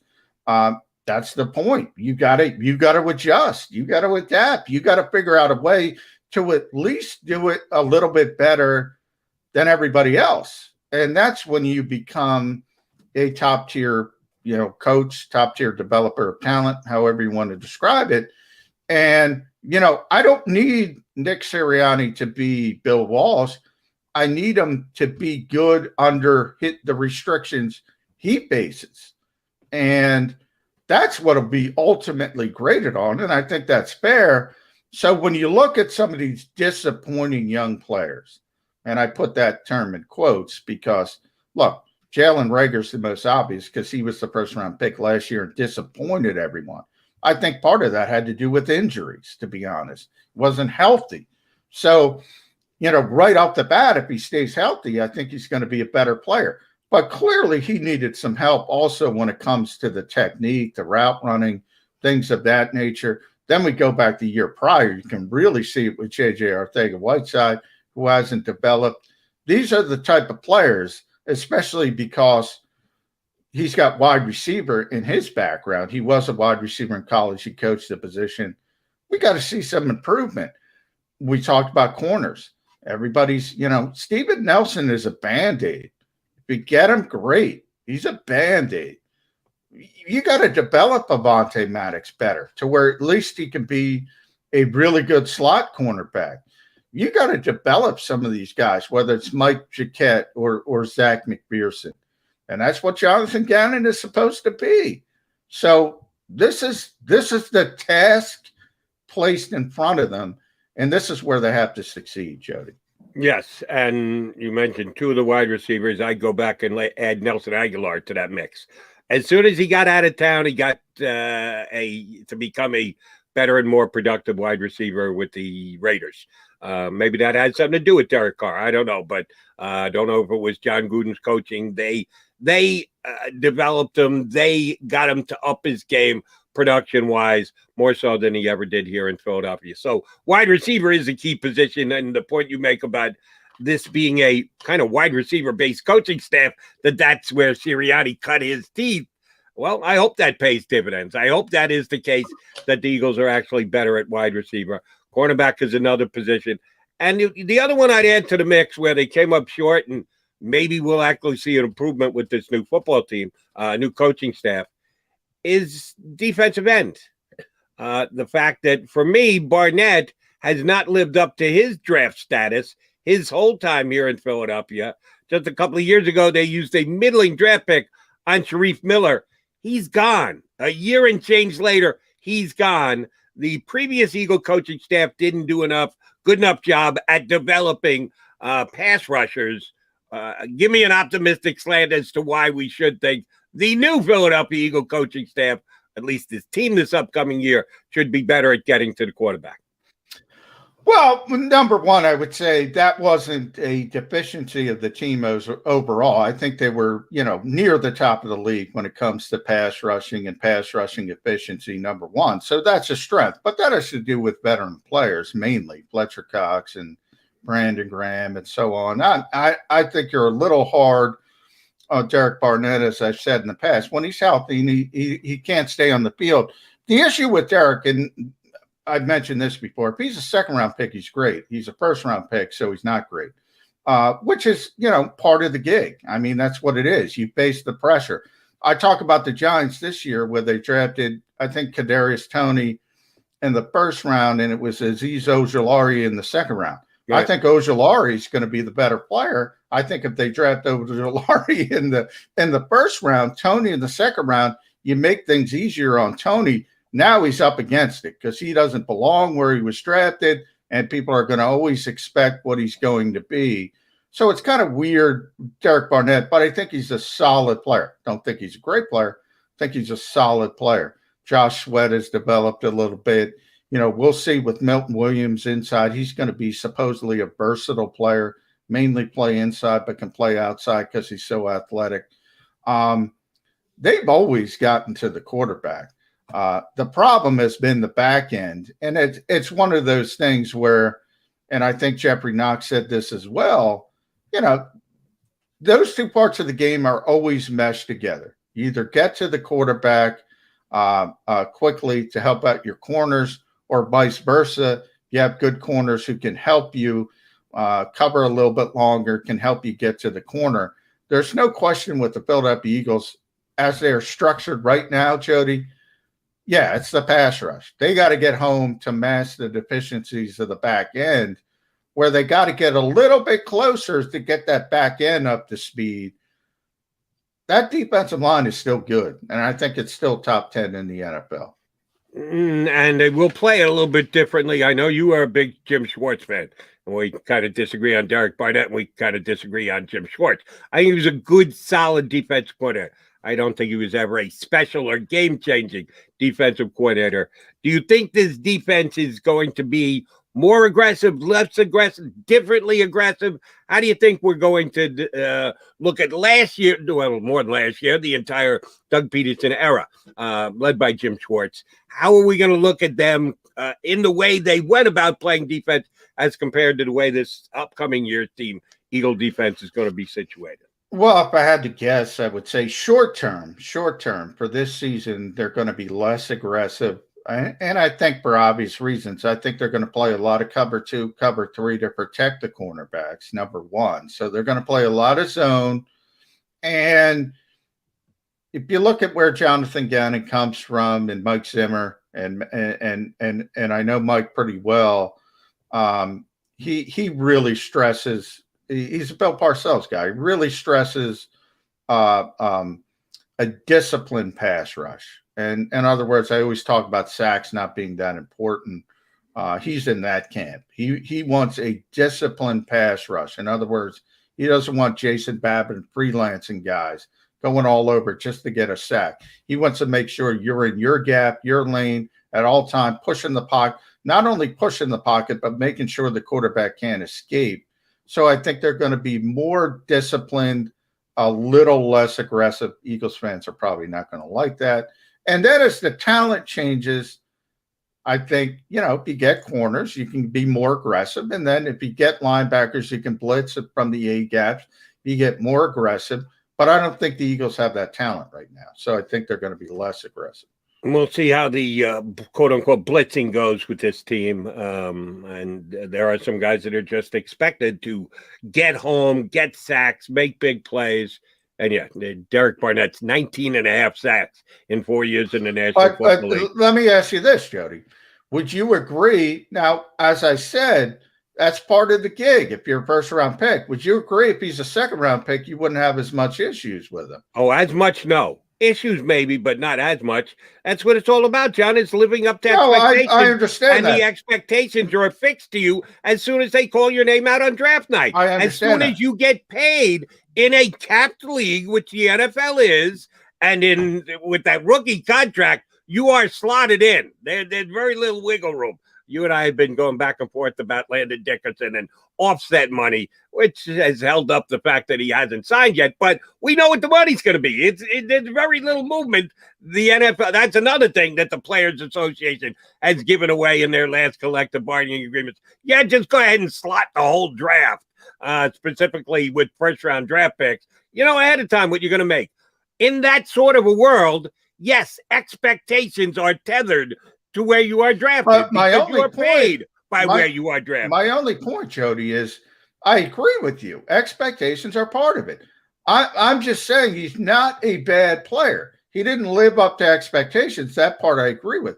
But he's not a bad player. And I think because he's a first-round pick, people say, Derek Barnett. No, he's actually a pretty competent, pretty effective player when he's out there. That's my only point. Has he lived up to expectations? No. But you can win with Derek Barnett. You want more out of a 14th overall pick, but because they have Brandon Graham and have had Brandon Graham and Fletcher Cox, when he's out there, he's pretty successful. And the defensive line was the strength of this team throughout Jim Schwartz's entire era and will continue to be in Jonathan Gannon's first year. It's their best group from a talent standpoint. I think their offensive line is their best group from a I mean, on defense. On defense. Oh, on defense. Well, yeah. So they're better than the linebackers and the safeties and the cornerbacks? We're talking about defense. Is that the tallest midget in the circus thing here? It is, because the back seven is awful on paper, which is where the development comes in. You got to start developing some of these players.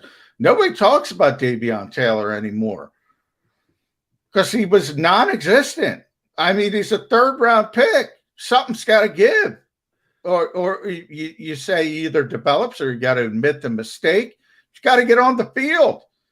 He's the most talented linebacker by far from a physical perspective this team has. And I mean by leaps and bounds. So if you're going to draft him, Howie Roseman, you got to find coaches who can develop him. Simple as that. That's one way to make the argument for Derek Barnett.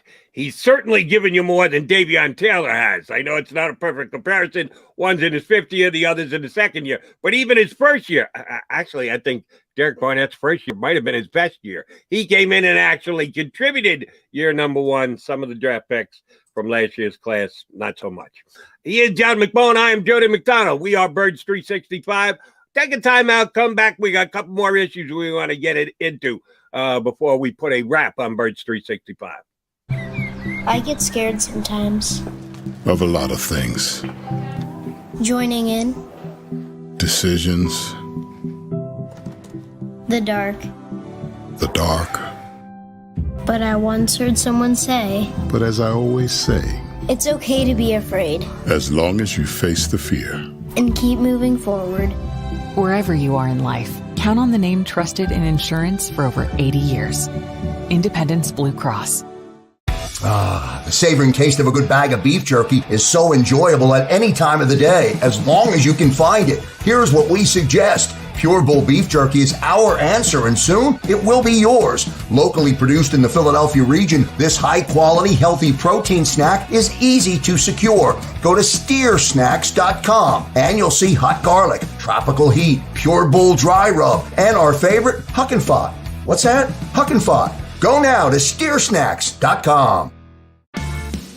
Welcome to the Wildwoods, the perfect place where you can safely do everything or nothing at all. Catch a wave, take a nap, go for a drive, grab a bite.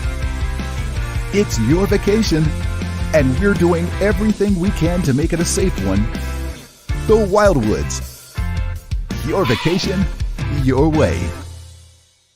The International Brotherhood of Electrical Workers, Local Union 98, is a proud sponsor of The Labor Show with J. and Krause every Saturday night from 6 to 8 p.m. IBEW Local 98's highly trained and superbly skilled electricians are the best in the business, setting the highest safety standards in the electrical industry. So when you're planning your next industrial, commercial, or residential project, choose an IBEW Local 98 union contractor. Learn more at ibew98.org.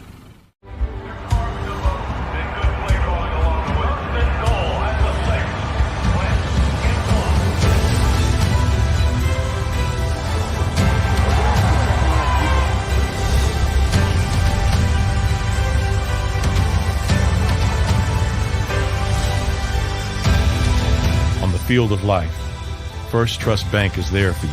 Champions on three. 1, 2, 3. Because Philadelphia dreams deserve a Philadelphia bank. This is a key. It's a family tree. It's a pair of wings. It's a secret handshake. And a ticket to anywhere in the world. It's more than a uniform.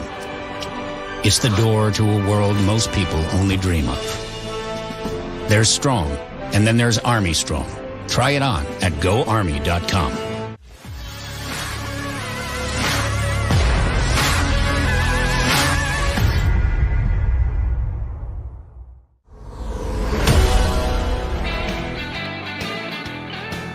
Mac guys here on Birds 365. We still got 27 minutes to tell you about the Eagles and the National Football League.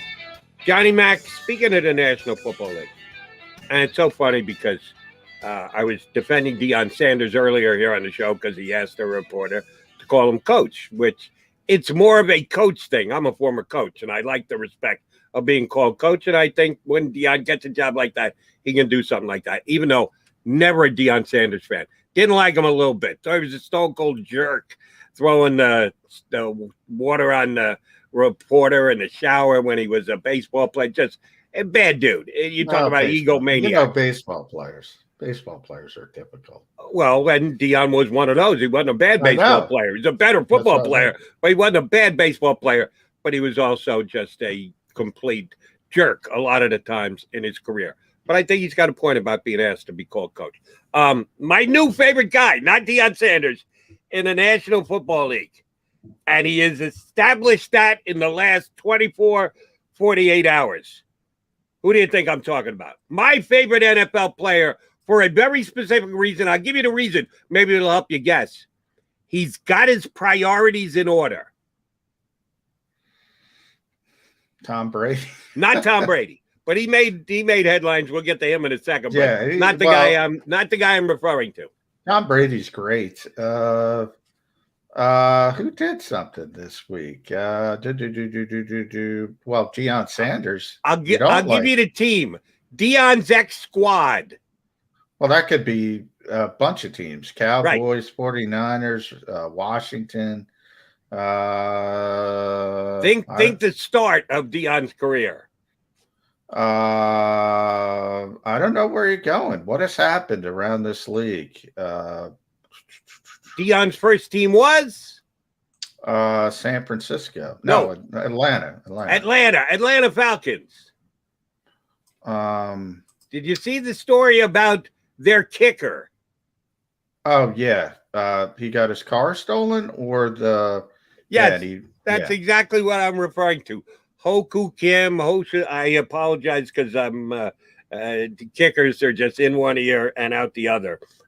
So my bad there. But yes, he had his Jeep stolen from in front of his house, the apartment where he's staying down in Atlanta. And he reported it to the police, and he got it registered as a stolen vehicle. But he took to social media, and he actually attempted to have a conversation with the thief of the car.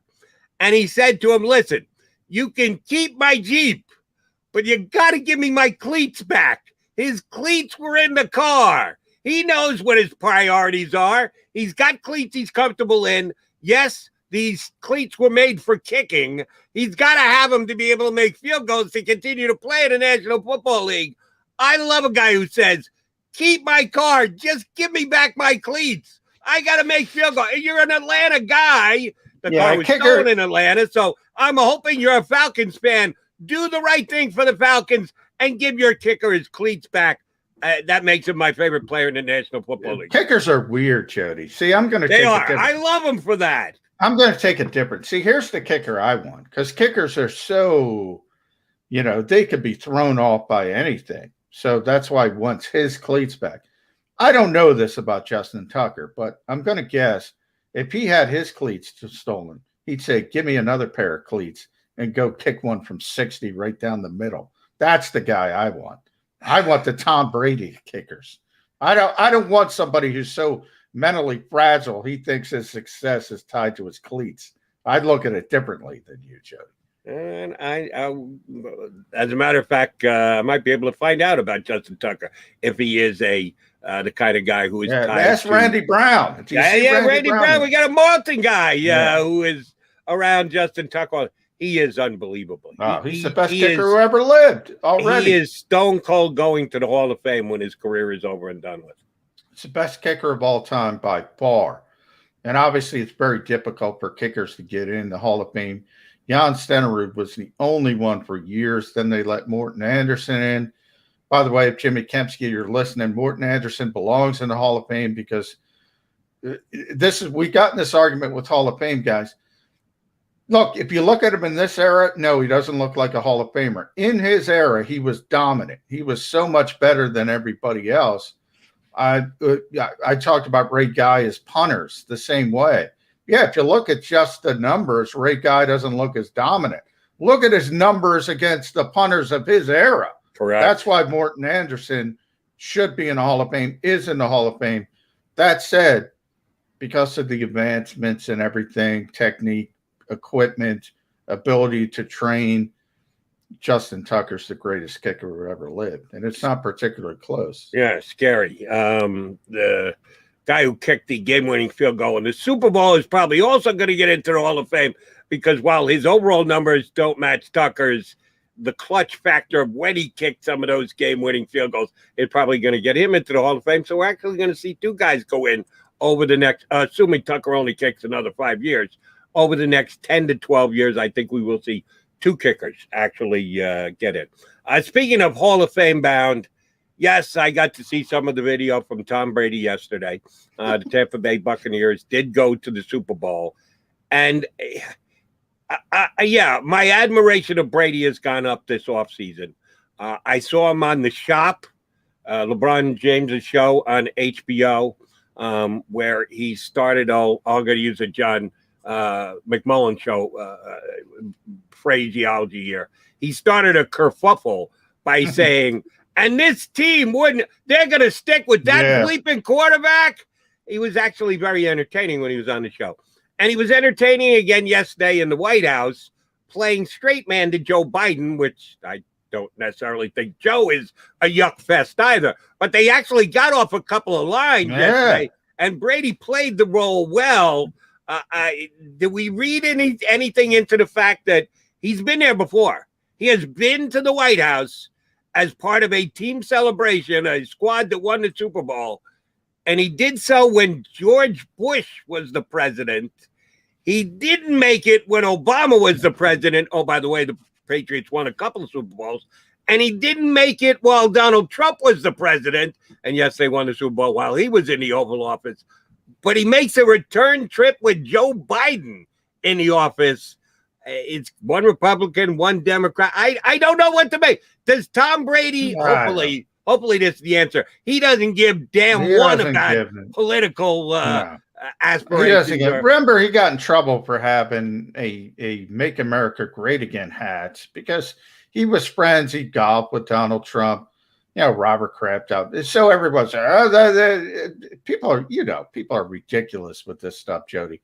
One of the most disappointing things to me personally was the fact that I was all fired up to go to the White House when the Eagles won the Super Bowl because I wanted to see the White House. I wanted to see it. That's one of the coolest things that I could think about doing in this profession. And, you got to go through all the protocols. You got to get cleared. You got to go through security checks. I go through all this nonsense. I'm all hyped up to go down to see the White House, and at the very last minute, because you have this such polarization of society, I will always be disappointed by not being able to see the Eagles at the White House being celebrated for winning Super Bowl 52. And I think it is just utterly dumb. It has nothing to do with the president. At the particular time, it was a tradition up until people lost their collective minds. It sucked. And I've said on this show, Jody, poor Doug Peterson had to go out there because Howie Roseman and Jeffrey Lurie, and he's got to be he's not making these decisions. It was a very disappointing development in time. And I think it's sad that they finally win the Super Bowl. They finally win that Lombardi Trophy. That banner is up there with Nick Foles' hands, and they couldn't go to the White House. I think it's stupid. Same here. I would see it as an honor to be able to go to the White House. I know they have tours, but that's a little different. You're making the decision rather than you're actually going to watch something, not just see a painting on the wall. That it's a gathering for a reason. Yeah, I would have thought that would have been great, and I'm sorry that you didn't get a chance to do that. But good for the Tampa Bay Buccaneers that they were able to do it yesterday. Looks like their head coach has enjoyed the offseason a little bit. Did his jacket look a little tight on him? Coach looked like he put on a couple of pounds. He's lucky that he's not going to be playing this year. You got to hope his players didn't put on those extra 5 or 10 pounds during the off season when you're going to all those dinners, but they were less because this truly is still a COVID off season. But it did look well. Cool. I always say Brandon Graham calls me Bruce because he thinks I look like Bruce Arians, but and I always feel bad for Bruce Arians. But I will say, and Brandon is not being disrespectful, by the way. It's just something funny. And anybody who's been around Brandon Graham knows he likes to talk trash. So I am Bruce to Brandon Graham. Well, that's good. He could disrespect you and call you coach. and he hasn't gone down that road. He calls Bruce No, he Arians. calls me Bruce because he's Right, an and adult. he calls Bruce He's an Arians adult. Bruce too. Yes. He doesn't go down the coach road, but that's the way he handles his business. All right, John McMullen, Jody McDonald. We're gonna take our final time out of the day. You know what we got to do, McMullen? We got to come back and put a bow on the show. I get scared sometimes. Of a lot of things. Joining in. Decisions. The dark. The dark. But I once heard someone say, But as I always say, it's okay to be afraid. as long as you face the fear. And keep moving forward. Wherever you are in life, count on the name trusted in insurance for over 80 years. Independence Blue Cross. The savoring taste of a good bag of beef jerky is so enjoyable at any time of the day, as long as you can find it. Here's what we suggest. Pure Bull beef jerky is our answer, and soon it will be yours. Locally produced in the Philadelphia region, this high-quality, healthy protein snack is easy to secure. Go to steersnacks.com, and you'll see hot garlic, tropical heat, Pure Bull dry rub, and our favorite, Huck and Fod. What's that? Huck and Fod. Go now to steersnacks.com. Welcome to the Wildwoods, the perfect place where you can safely do everything or nothing at all. Catch a wave, take a nap, go for a drive, grab a bite. It's your vacation, and we're doing everything we can to make it a safe one. The Wildwoods. Your vacation, your way. The International Brotherhood of Electrical Workers, Local Union 98, is a proud sponsor of The Labor Show with J. and Krause every Saturday night from 6 till 8 p.m. IBEW Local 98's highly trained and superbly skilled electricians are the best in the business, setting the highest safety standards in the electrical industry. So when you're planning your next industrial, commercial, or residential project, choose an IBEW Local 98 union contractor. Learn more at ibew98.org.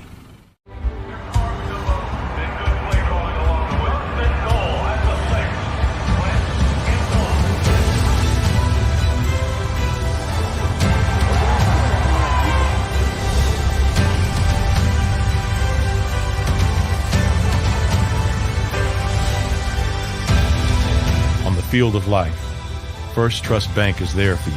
Champions on three. 1, 2, 3. Because Philadelphia dreams deserve a Philadelphia bank. This is a key. It's a family tree. It's a pair of wings. It's a secret handshake. And a ticket to anywhere in the world. It's more than a uniform. It's the door to a world most people only dream of. There's Strong, and then there's Army Strong. Try it on at GoArmy.com.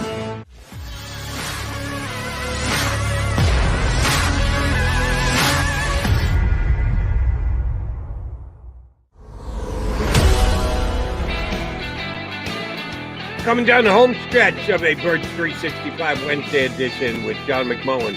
I'm Jody McDonald. All right, two quick items before we put a bow on this show, Johnny Mac.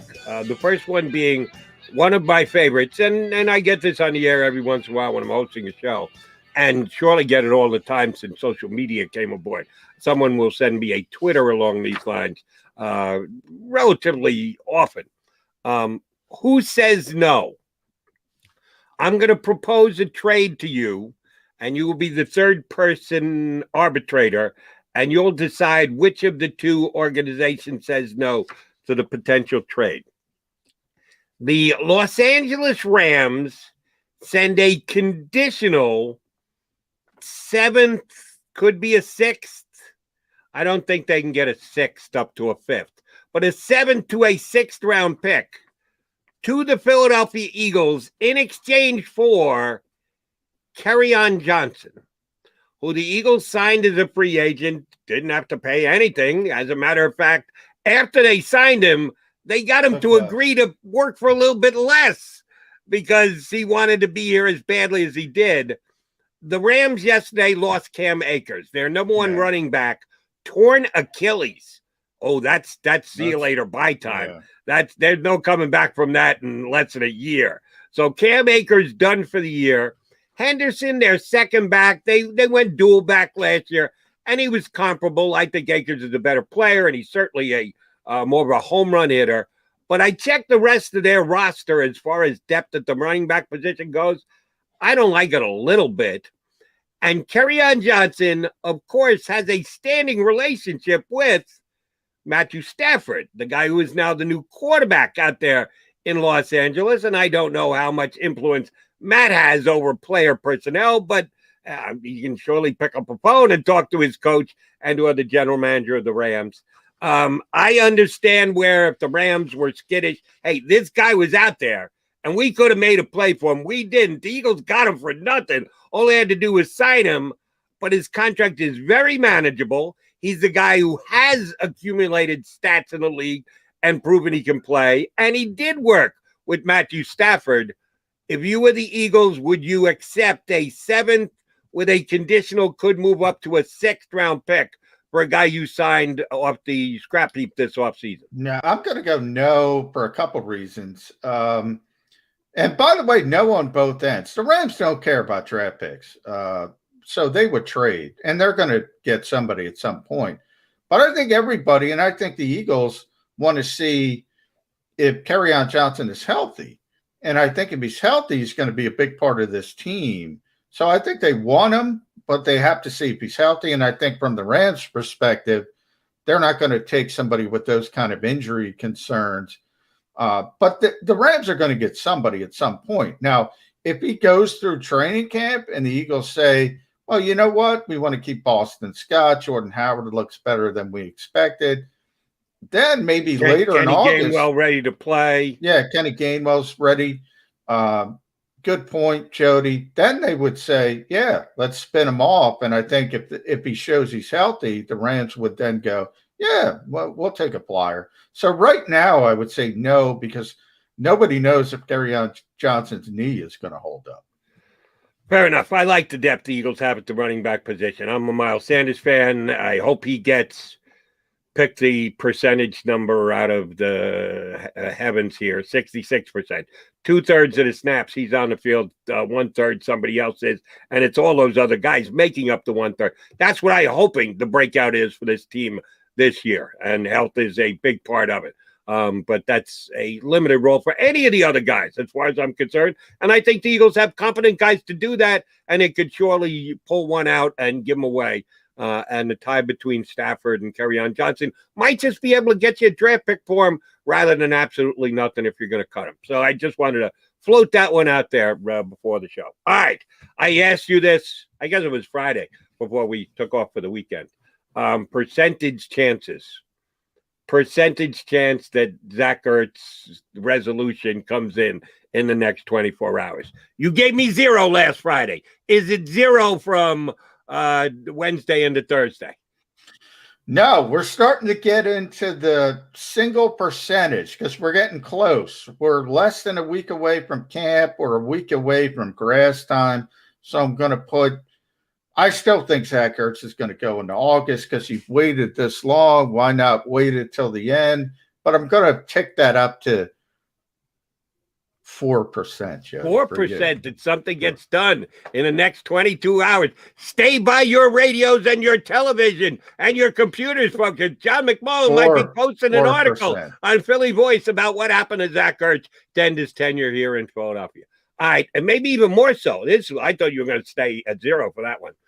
In the next 22 hours before we come back on Birds 365, will the Eagles have an upgrade at the CB2 position? Well, that's a big, I'm going to kick that one up to 25% because Steven Nelson was out there trolling on social media yesterday saying today or tomorrow.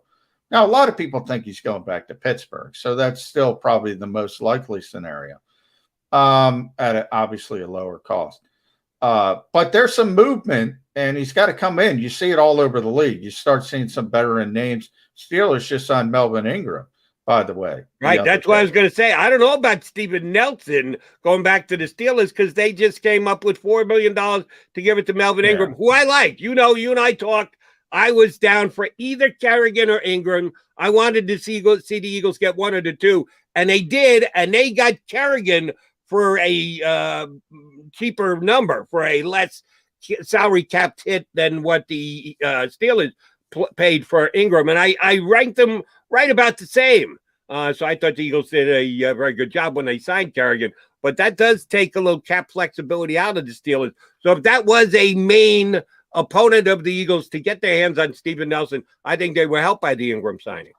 Yeah, possibly. It's a good point. You don't have a ton of money to budget right now. The Eagles don't have a ton of money, to be honest. Low $4.9 million, maybe. I haven't checked it recently, but somewhere in that range, they would get more if they did something with Zach Ertz. But I think they're going to wait until August. So maybe I'm being a little in 24 hours, 25%. Yeah, maybe.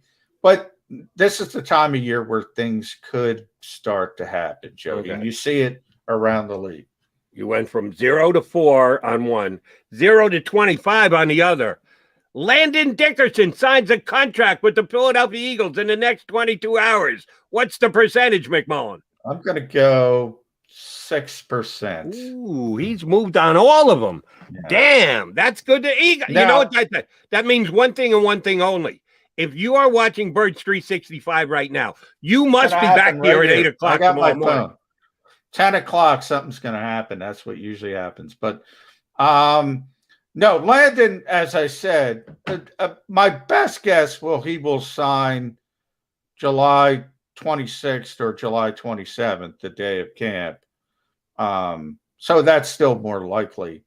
But any moment at this point, it could happen. And Pat Dye, that's his agent, Pat Dye Jr., if he gets some time today, who knows? We appreciate those of you who have signed up for us here on Birds 365. Thanks for tuning in. Thanks to Geoffrey Knox, who was on with us earlier today. Partner, I say we come back and do this again in 22 hours. You in? I'm in day to day, but I'm planning on it, Jody. If you missed any of today's show on the JAKIB Media channel, listen to the podcast on your way home. Available on YouTube, Apple, and Spotify.